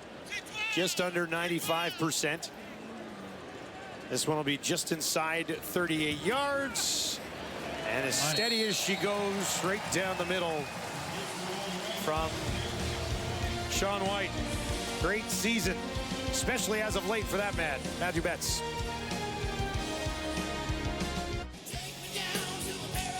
Welcome back to Vancouver. We're going to take an extremely dramatic look at the Matthew Betts story, aren't we? The path for the superhero. Through Laval, stop in Edmonton, 3rd overall pick. And 18 sacks in 23, 10 in the last 4 games, 14 to lead the season. 9 over that 3-game stretch. Allaire trying to set up a screen on the far side of the field. Nowhere to go. Right out of the gate. A couple of big plays from this BC Lion defense that has really turned the corner. I mean, this was the issue early in the season. You go back to June, July, this team was struggling defensively. Struggling getting key stops, giving up tons of yardage. And then Matthew Betts arrived and got that form back from 23. A couple of big plays from Robert Carter. Remember the Hamilton one-hander? Yeah, ridiculous. I mean, unreal. 2nd and long. Fajardo.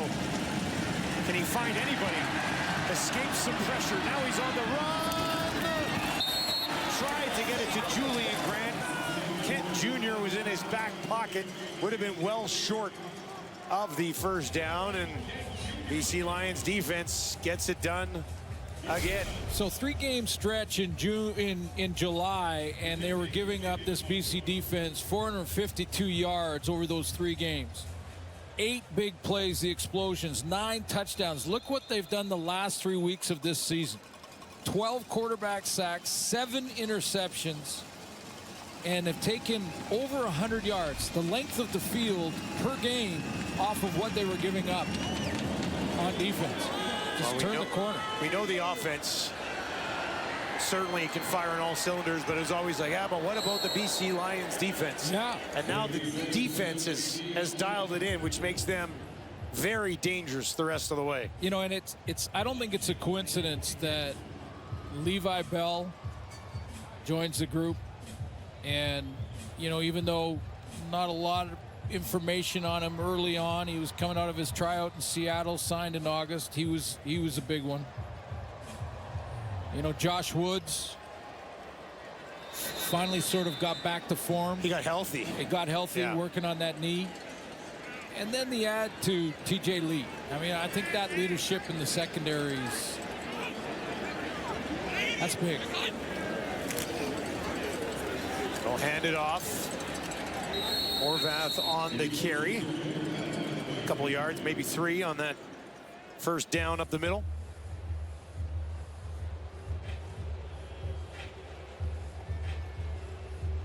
It has been 18 points in a row for the BC Lions. They were once trailing 10-2 late in the half. And since then, they've hung 18 on Edmonton, and Edmonton hasn't been able to answer. Well, they got it to a 2-possession game, which is the key. How many possessions does it take for me to come back and either tie or win? 2nd and 7. Rourke, Eberhardt, first down out to the 40. First catch of the game for Eberhardt. Ford makes the tackle. 15 yards to number 19 in orange and black. Yeah, I think Eberhardt thought this was a low hit from Terrell Ford, but a lot of go. Rourke under pressure, finds a path to escape, and now he's going to take off. There's a flag on the field. Rourke all the way down to the 20. Rourke to the 10, looking for the end zone. Got it! The remarkable Rourke strikes again. A 70-yard scamper all the way to the end zone. Are you kidding me, Nathan Rourke? He's checking what I'm looking at, and there is a flag. Contact. Edmonton number 23. That penalty will be declined. The result of the play is a touchdown. There you go. How about that speed? Leads all quarterbacks rushing the football. Almost 500 yards coming into this game tonight. And he had some breakaway tailback type speed when he got in the open field. Barlow up, chases him out of there, and then look at this acceleration, and he outruns the angles. Those are DBs trying to catch him. That's Tyrell Ford. His 10th rushing touchdown of the season in style for Nathan Rourke. And that blows this thing wide open. Sean White knocks another one through. BC on top, 27-10. Nathan Rourke, 70-yard house call. And the BC Lions are in full control. As soon as he found that hole, bye-bye, see you later. Not gonna catch that guy.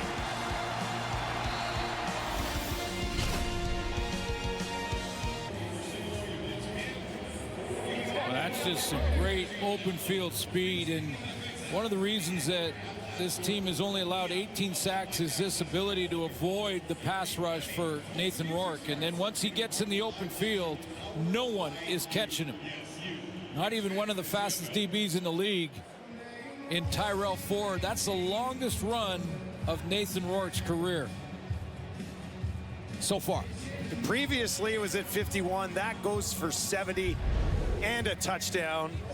25 unanswered points from the BC Lions. They lead by 17. And Rourke's MOP caliber season continues. That one would be on a highlight reel at the end of the year for sure. Leak on the return will step out of bounds, and now a big uphill climb for Cody Fajardo and the visitors here tonight. Well, now Cody Fajardo is going to have to get even more aggressive. And now you're chasing the score. More aggressive down the field. Doesn't mean that you ignore your star players in Justin Rankin or Javon Leak, but it's going to have to start pushing the ball. Rankin just 32 yards. He's held to those numbers. That's been a recipe for a loss so far this year. Now they'll get it to Julian Grant. He's got room for a first down. Midfield is where he steps out. They'll give him 17 yards and a drive starter there for Fajardo.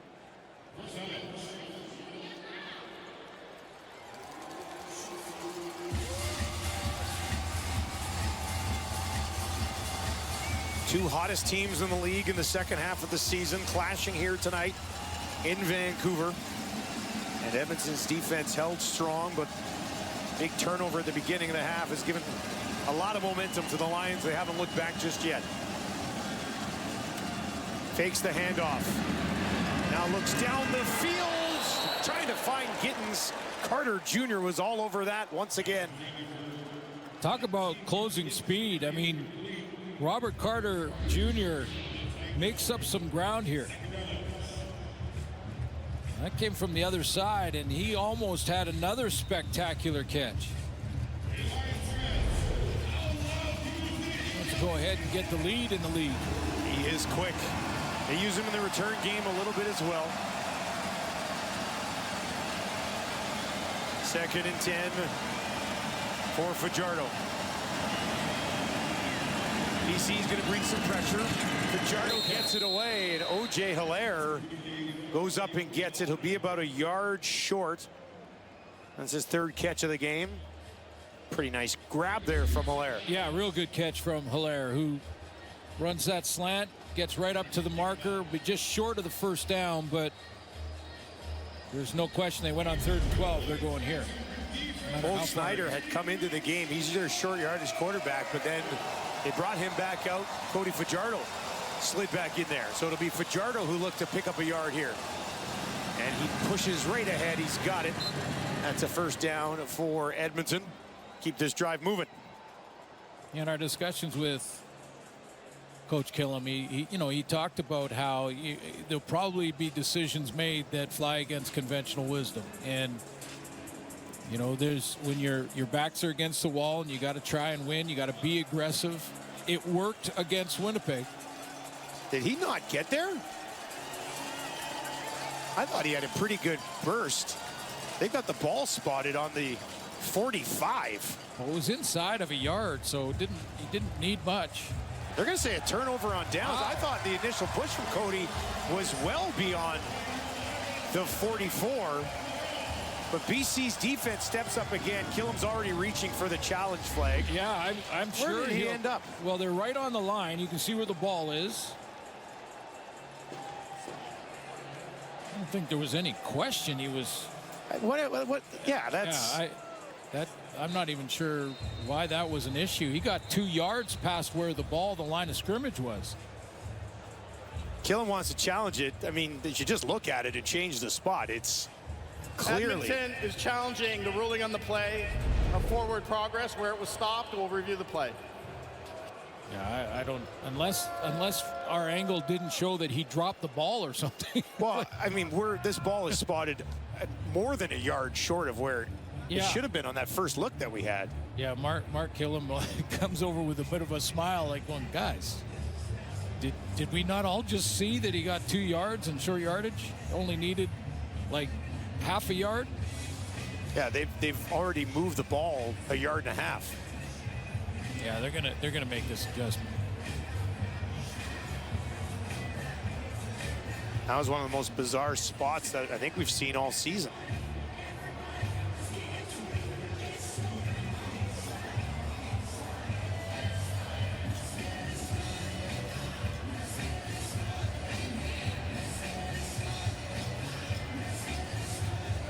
All right, let's get this ruling.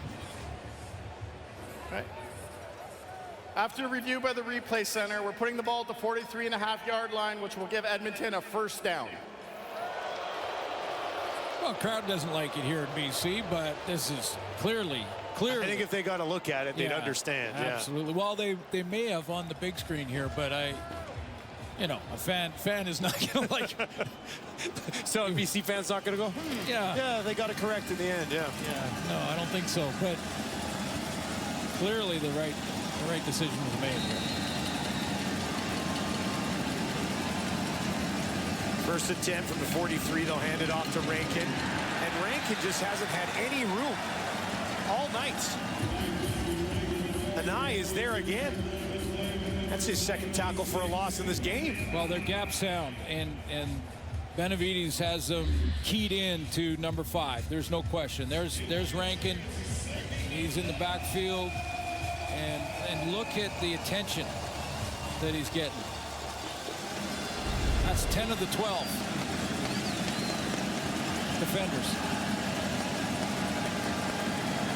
2.5 minutes to play third quarter. They'll clear everybody out. A pass to Rankin. Trying to find some space. There's a burst inside the 35. Cuts it back at the 30.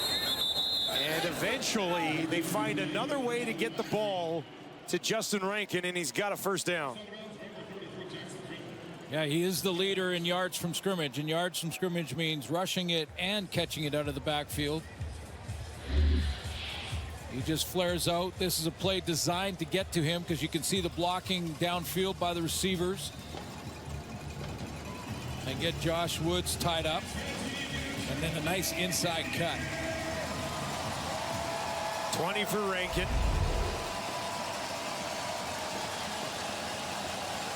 Elks trying to find the end zone here to get right back in this football game. Fajardo fakes that handoff, pressure in his face, dumps it off to Rankin. Rankin trying to cut it back. A couple of extra yards there. About half of what they needed. It'll be second and reasonable for Edmonton.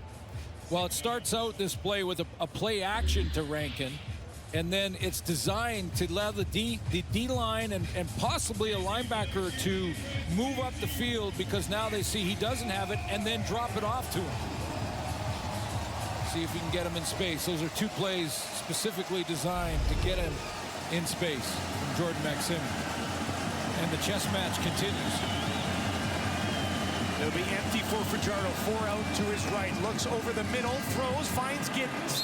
And Edmonton has another first down. 5th catch of the game for Curly Gittins Jr.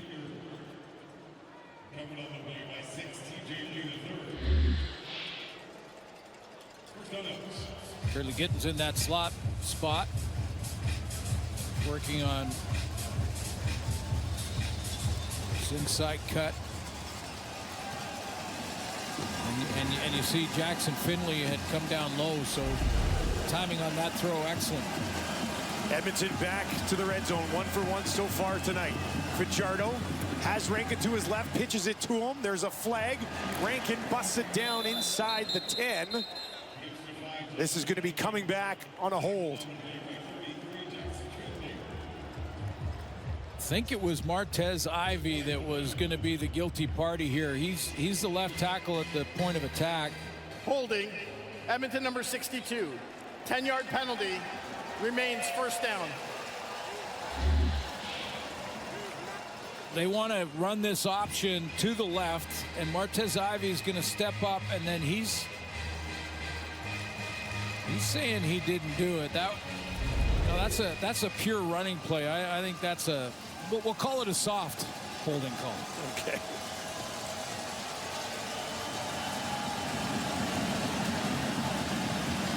Tenth play of the drive. Fajardo, a little bit of time, dumps it back off to Rankin. Rankin cuts it back, breaks one tackle. Oh, that first move. Good chunk back. He's kind of elusive, isn't he? Well, it's that first move where, it reminds me a little of the Top Gun. The Top Gun where you put the brakes on and they fly right by. Yeah. I mean, he puts the brakes on after he catches this little swing, and watch him, and then back away. Josh Woods is kind of like, didn't even get a hand on it. In touch football, he would have got the extra 5. Final play, third quarter. Fajardo over the middle, end zone, got it, touchdown Edmonton, first of the career for Benjamin Victor, and a sign of life late in the third quarter for the Elks.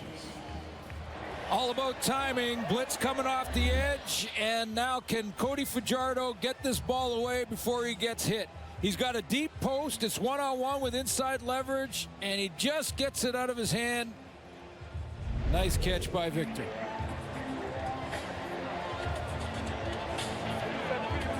Had a highlight reel attempt earlier in the game, went down hard. This time he hauls it in. It was an 11-play, 71-yard drive that took almost 6 minutes. Blanchard for one more. Oh, I don't know. And he got it right over the top. That one was tight. 10-point game as we head to the fourth quarter. Cody Fajardo with bets in his face, trying to keep the season alive for Edmonton. He'll need to do something in the fourth quarter.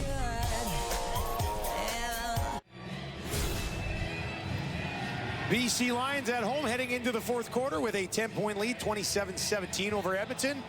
Elks trying to fight and keep their season alive here, Suits. Yeah, tip of the hat. Whether they can come back and win this game or not. If they don't, they're out. But, a lot of questions in Edmonton. You would know this better than anybody that, have they turned the corner? As this team started to rebuild and get back to winning ways, and I think they have. Whether they win this game or not, that touchdown drive proves it again. They're not surrendering. It would be easy to drop your head and just say, okay, we took a good hard run at it. It didn't happen, but they're battling back, and they've been battling back now for 9 straight weeks. Yeah. And, I think this team has turned the corner. And the panel mentioned at halftime they'd like to see Edmonton in because of the way they play. Well, because it's been quite a story. You look at some power rankings across the league. I think I saw them as high as 4th in the power rankings across the league. They have one of the top 2 records in the league since week 9. But they found themselves in such a hole that they've been kind of scraping and clawing. Look at this from McGee. What a return. How many tackles did he break there? Stopped just shy of the 50. That's a hard working return from Seven McGee. I tell you what, we're getting close to playoffs. We got to be. These guys and the effort that's out there. I mean, breaking tackles. It looked like he was caught 3 or 4 times. And how about this? Just, these type of plays on the teams, they grab some momentum back after the opponent has scored. They've scored, and Seven McGee says, let me give you a little momentum back. Let's get that offense back out there. There was a member of the BC Lions banged up on that return. Jacob Bond.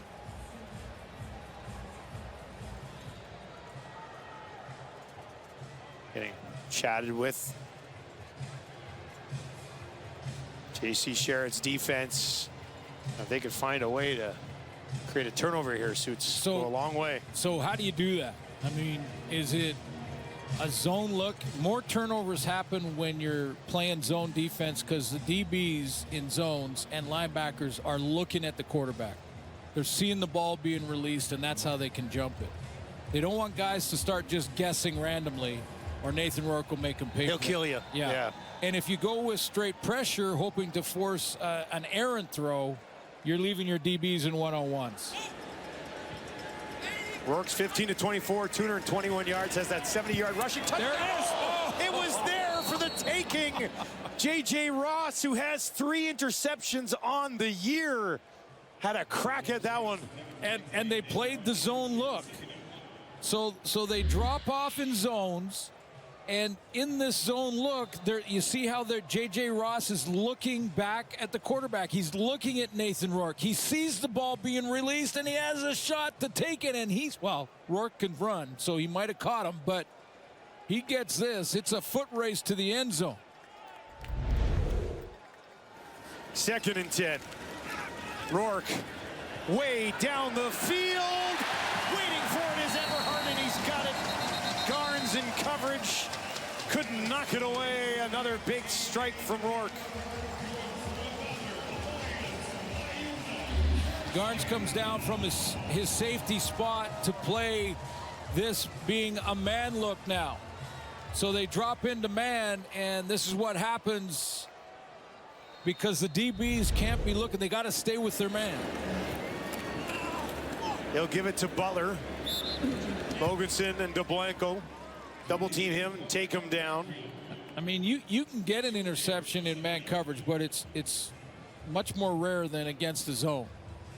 Because as you saw, Garnes was, he was trying to track his guy. He's trying to track Eberhardt on that corner route. Eberhardt bends it back and basically having Rourke throw him open. But in a man-to-man, you can't check back for the ball, or else you lose the guy you're trying to cover. 2nd and 8. Edmonton's going to bring everybody. Rourke in trouble, spins away, gets it away, and it is intercepted. Taken away. Rourke under pressure, lays it out there, and Brandon Barlow, the defensive lineman, was waiting and got his hands on it. J.C. Sherritt decides, hey, let's try some pressure and see if we can force an errant throw. Mission accomplished for the Elks. Rourke has been incredible under pressure tonight, but this one slips away, and Barlow with the INT.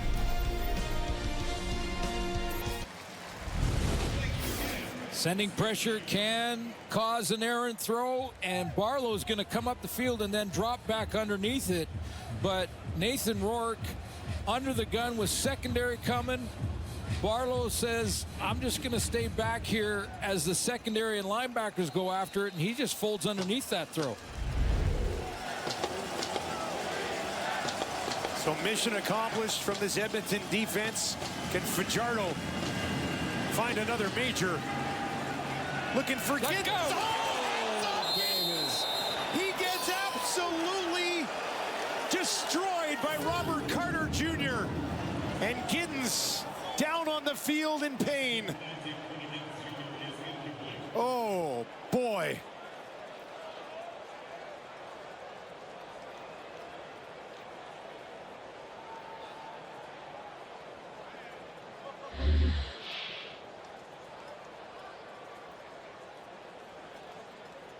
This will fall under the defenseless receiver category. Oh.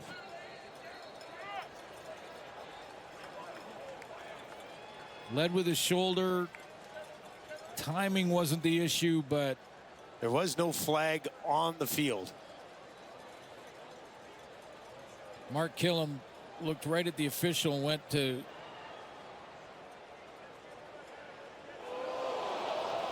The crowd here in BC just saw the replay on the big screen. I mean, that was... Well, some members of the Elks coaching staff saw that as well.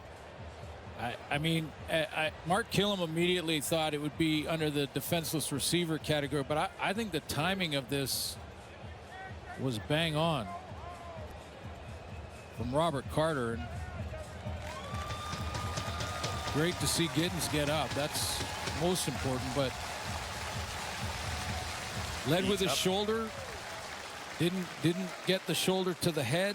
It was the right target. I mean, as far as the hit being executed, yeah, I mean, yeah, he hit him hard. He hit him clean.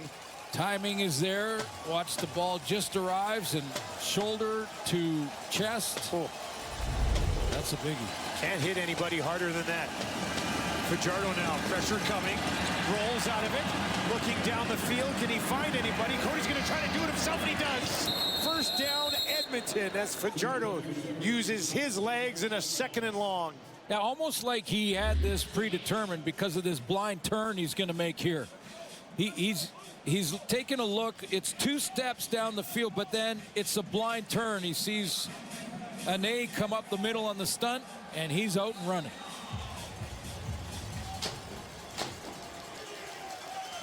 $23 yards for Fajardo tonight. 1st and 10 from the Edmonton 53. A little bit of a draw play set up here for Rankin.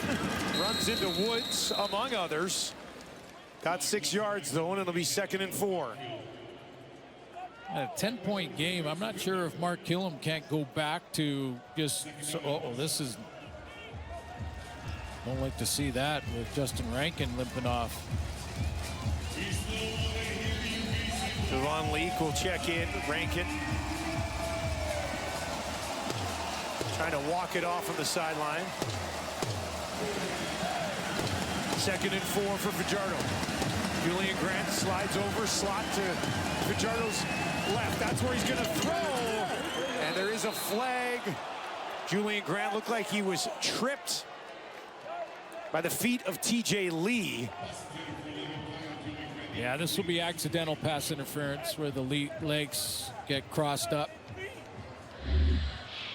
feet got caught together. Horrible. Accidental pass interference. Yeah. BC number 6. 10-yard penalty. Automatic 1st down. Actually, TJ Lee, the Irish veteran, kind of stuck his leg out there. He's just a little sort of like, I'm yeah. Kind of just a little subtle. Hey, when you're in 11th year, you got all the little tricks, don't you? Yeah, absolutely. And he has made a big difference in the locker room and on the field. They're going to bring some heat on Fajardo. Doesn't get the ball away. It's stripped. Cordy picks it up. And they avoid complete disaster. But the pressure relentless on Fajardo there. TJ Lee, as we just talked about the impact he's making after the PI or accidental PI, he comes on the blitz and he goes right through the B gap, gets around the corner, and he's the guy who strips the ball. They lose 7 yards on the play. They are not within field goal range for Blanchard, I would think.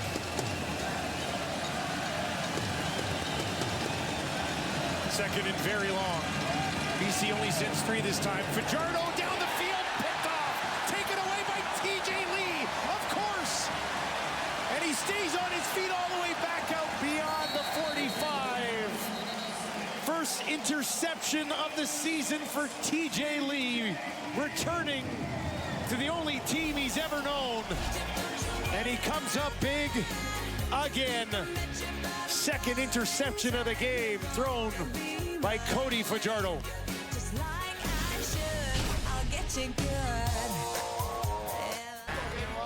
God is good.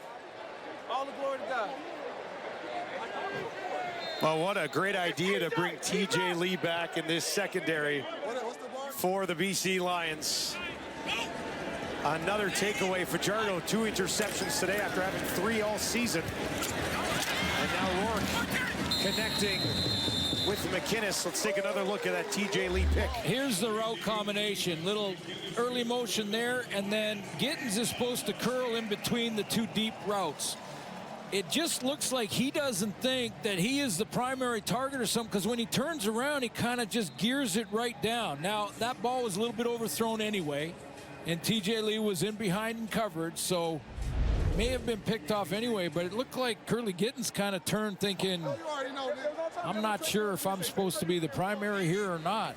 I was partially surprised to even see him after that hit that he took. Pretty hellacious. Now Hatcher down the field. Rourke drops it in there this time. Keon Hatcher inside the 20. His longest catch of the ball game.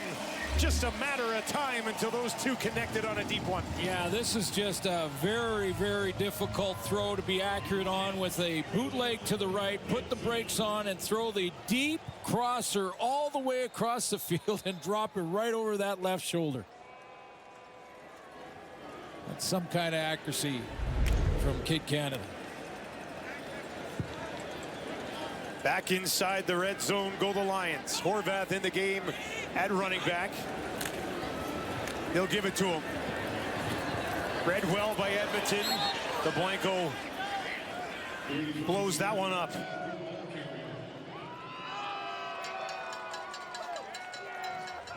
And a good season. Very good. For him, 71 tackles coming into this one, couple of sacks. Well, and, you know, think about this team to start the year. Nick Anderson was the linebacker in that spot. Niles Morgan, Jake Serezna, none of which are playing tonight. Metier also out. They had to move Garnes back into the safety spot. 2nd and 10. 4 receivers out to that right side for Rourke. Edmonton will send for him. Rourke gets it away, finds Hatcher. Touchdown, BC. Keon Hatcher does it again. His 8th of the year. Cordell Jackson, who's going to roll into that safety spot in the middle. I think as soon as he opens up this way, Rourke knows he's going backside to Keon Hatcher. Watch 13, just take a look to that backside or to the front side of the play, and that's when Rourke goes backside to number 4.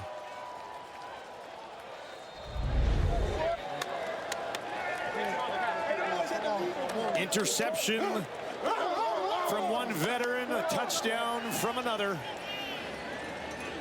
And Sean White to double up Edmonton here. 34-17, he'll knock it through. Nathan Rourke goes over 300 yards passing on that touchdown to Keon Hatcher. That is the 11th 300-yard game for the Canadian superstar this season.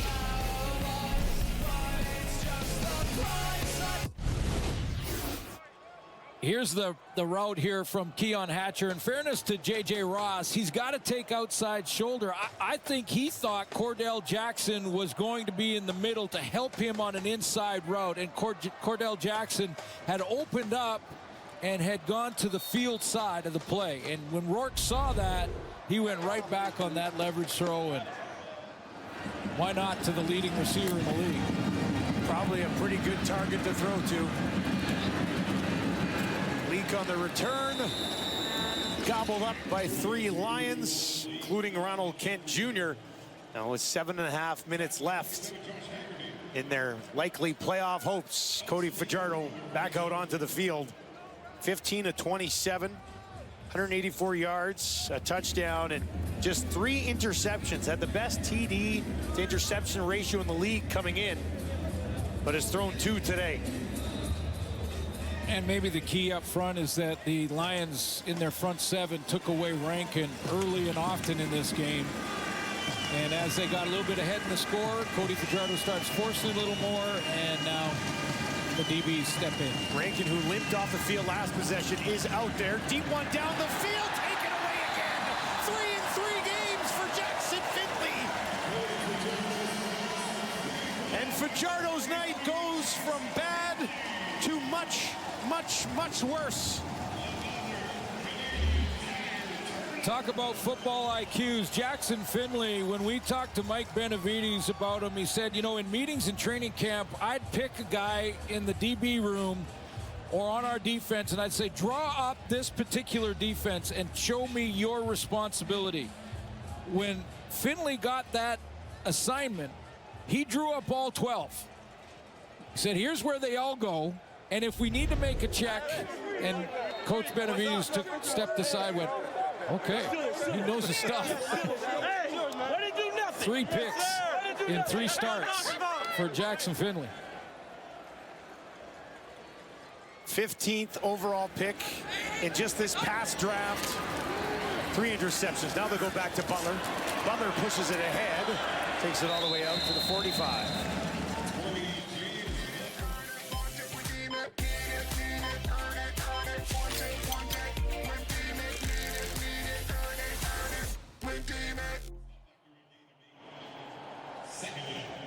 Three interceptions tonight, doubling his total for the season to 6. Yeah.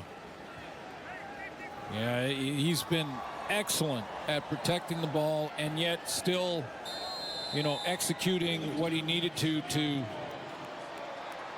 win 3 of the last 5 and to go 6-3 over the last 9. Jeremiah Mazzoli in on the short yardage, pushes it ahead. That'll be a first down.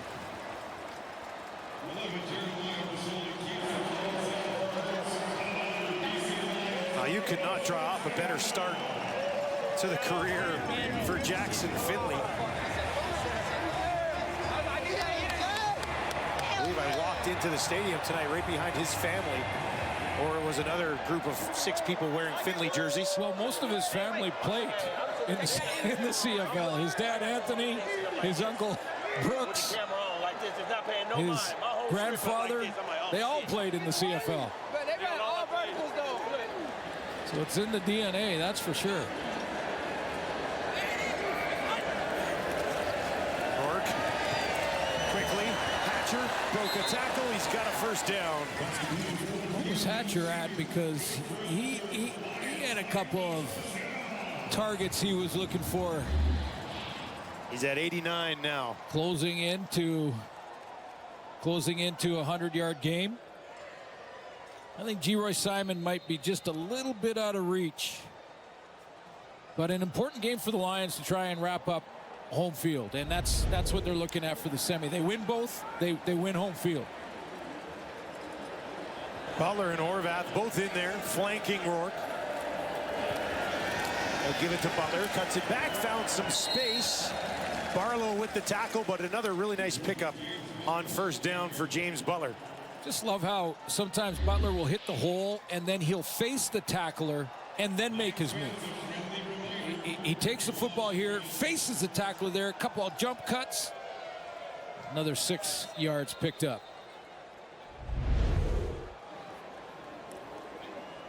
Great idea for BC to bring back Butler after he's out east for a bit.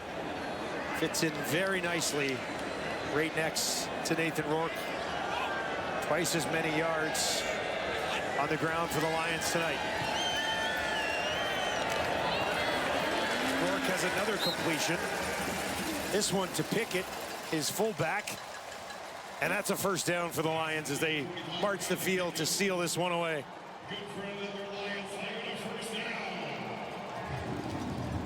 So the Lions win both games. They will host the Western semifinal. Who they play is still yet to be determined. Winnipeg won earlier tonight. Calgary plays tomorrow against Toronto.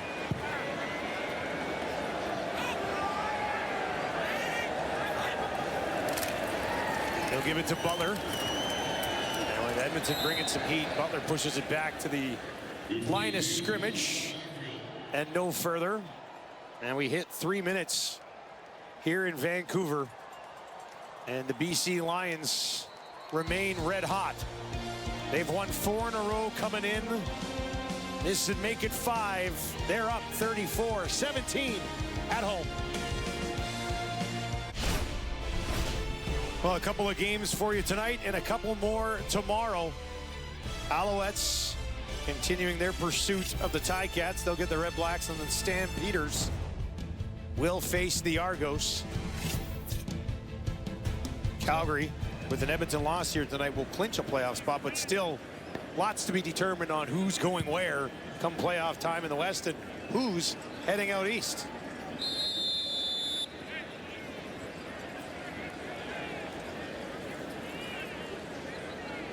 Mark Killam had his team fighting down the stretch.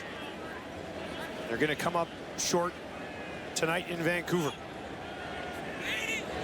2nd and 10. Rourke, elusive once again, takes off and will be taken down by Kenneth Logan Jr. And that'll bring up. Okay, so if I'm Buck Pierce and there's 2:34 and we're up 34-17, if I'm Buck Pierce, I'm going to just go and talk to Nathan Rourke there and say, okay, I hear you, but if you take another hit like that, you're bringing chicken to the next practice. like, don't put yourself in harm's way with the score what it is now. Sean White back in one more time. Just one field goal tonight for White. It was from 38 yards. This one from 33. And he makes no mistake, just 2 misses all season for Sean White. Let's give you a look here at this playoff picture. Yeah, let's take a look. So Edmonton not winning tonight, that does it for them. It was a great push. I think that team has turned the corner. Winnipeg and Calgary are in. We don't know where, which will be in the West. And BC needs to win another game to host the semifinal. We do know that part. Montreal can still take first in the division in the East. So important game for them tomorrow night. I don't know. This is where I start to email Steve Daniel at the league office. Say, okay, could you straighten all this out?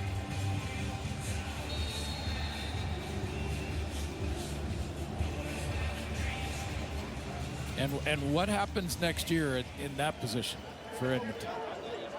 Is Cody coming back? We'll have to sort that out in the offseason. Your show is going to be busy. Well, lots to talk about in Edmonton, yeah, that's for sure. Here's Leak on the return. Nice burst. They'll wrap him up. It's actually Carl Meyer, who got a flag earlier for hitting him out of bounds, makes a clean tackle this time, and Cody Fajardo will trot back out. Just over 2 minutes left. It'll be interesting because Calgary, Toronto tomorrow, if they win that, they go to 10-7, just like the BC Lions. Edmonton could play spoiler for Calgary next week, right, in the race for a home playoff date and the hosting of the West Final. And the Lions play Saskatchewan, who rested a lot of starters earlier tonight, and we'll see what they do next week, but probably do the same thing. Fajardo throws that one at the feet of Gittins Jr. Fajardo a little banged up, and remember, early in this game, he followed through on a throw and hit his hand on his teammate's helmet. And, you know, it's uncharacteristic of him, even in their situation, to throw the 3 picks like he has tonight. He's been so good all year. I mean, as you mentioned, in 9 games, 3 picks, and then doubled that tonight. So I wonder if that thumb is good, and he's taking 3 sacks too. Goes back to Gittins.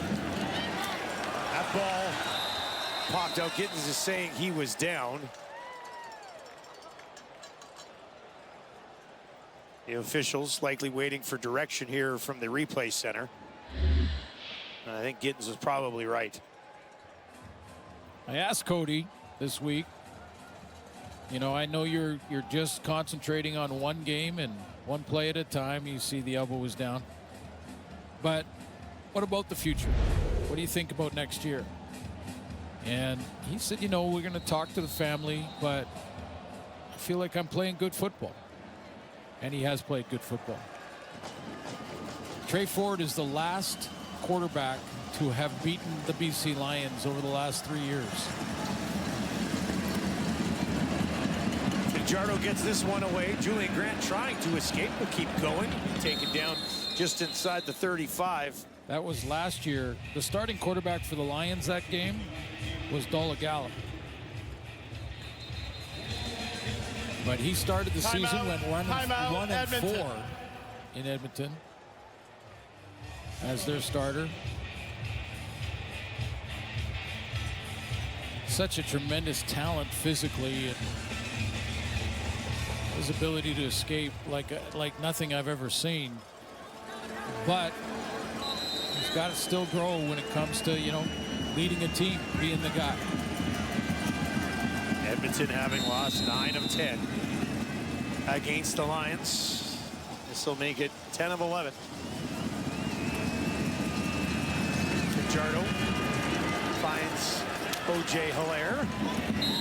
And he'll find a first down for Edmonton as they drive late here.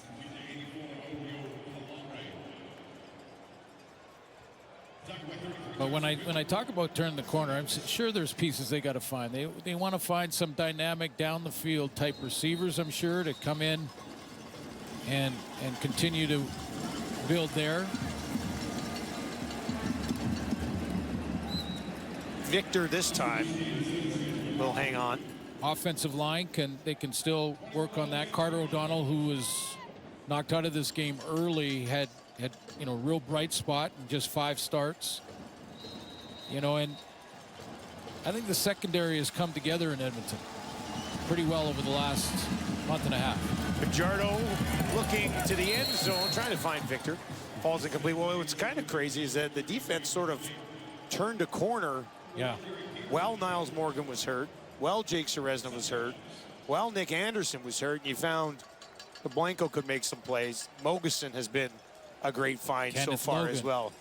Taylor has had an opportunity to sort of step up. And you mentioned the secondary with J.J. Ross and Cordell Jackson. These are all guys that I think you want back. Yeah. And continue to build around. And remember, J.C. Sherrod, their defensive coordinator, that's all new. So out of the gate early in the season, they were learning a new system. 3rd and 2 for Fajardo. Under pressure, trying to escape. Gets a block. Now he's going to take off. Cody Fajardo, end zone. Touchdown in fitting Fajardo fashion. Finds his way to the end zone late.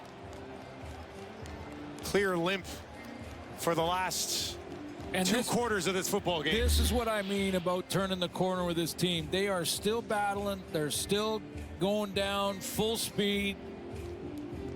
That was Matthew Betts that Cody Fajardo fought off to get out in the open field and then dives for the end zone. I mean, no quit in this team.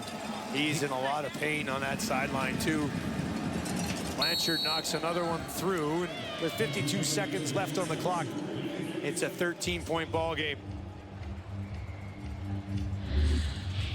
You know, at the end of the day, you just control what you can, and for Cody Fajardo, he's got a chance to again just show that he's not giving up, he's not quitting.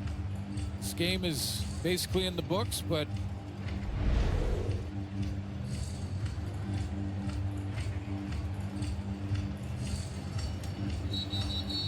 I hope he's back.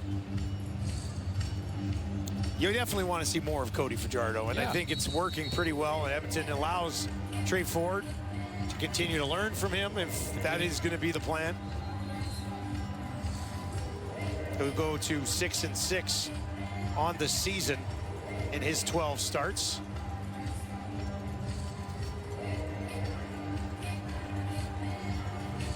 Lions need one more win, and they will host the semifinal. That game against Saskatchewan. See what they do. And Corey Mace elected to not dress Trevor Harris for this game tonight. So does he do the same thing next week? Or would he like them to get a few reps before they go in, wait for a week, and then have the final? Blanchard lays his one out there. That'll be picked up by the Lions. And BC, once again, as Sue said, one step closer to locking up a indoors West final. Get Nathan Rourke on this track. Semifinal, yeah. At home, yeah, West, West semifinal, and then we'll have to go play in the cold in the final. It'd be nice to get that 1 week, though, although for BC's offense to be operating indoors here. Yeah, you know, I looked at the long-range forecast for Regina for the West final. Well, you don't want to do that, do you? Yeah, I just took a check, and you know, I asked James Butler, because, you know, he's a weather guy. Yeah, so I asked him, and, you know, it's +4 high, +1 low. Oh, you'll take that. Definitely. Football fans will love that. They'll hand it off to Butler here. A couple more yards for James Butler, who's had an excellent season. I mean, everybody a piece of this BC offense. All these guys have had phenomenal years. Well, a couple of 1,000-yard receivers. Keon Hatcher leading the league in receiving yards. James Butler, 1,000-yard running back. You know, and you talk about if they can beat whomever they're going to play in the semi. Does Buck Pierce look at a Horvath-Butler combination in the cold in Regina in the final? Horvath's a big guy, and he's averaging like 11 yards per carry when he does get it. Back to Butler here. Butler trying to push it down, takes it to the 25. That'll be a first down for BC right at the end of this football game. But Nathan Rourke's MOP campaign. Yeah. Another box check tonight as he has a career-long 70-yard rush. Oh, yeah, and it went for a touchdown. And he throws for 338 yards and a touchdown there as well. In basically a half, because that Edmonton defense shut them down for almost all of the first half. Of course, he missed a couple of throws. The first time in his career, Nathan Rourke has won 5 games in a row, and the BC Lions remain red hot down the stretch. Buck Pierce and his club peaking at the right time of year. As for Edmonton, their slim playoff hopes no more. Nathan Rourke continues to add to the MOP discussion when it comes to the end of the season and awards, but he is more focused on hosting a playoff game. They need to win one more. After winning just 5 of their first 12 games, the BC Lions have now won 5 in a row and are starting to look like a true contender to maybe win it all. Pretty convincing victory, especially here in the second half at home tonight against the Edmonton Elks. The Elks season will wrap up against Calgary, but their playoff hopes are done. 37-24 your final. SportsCenter is next. Good night from Vancouver.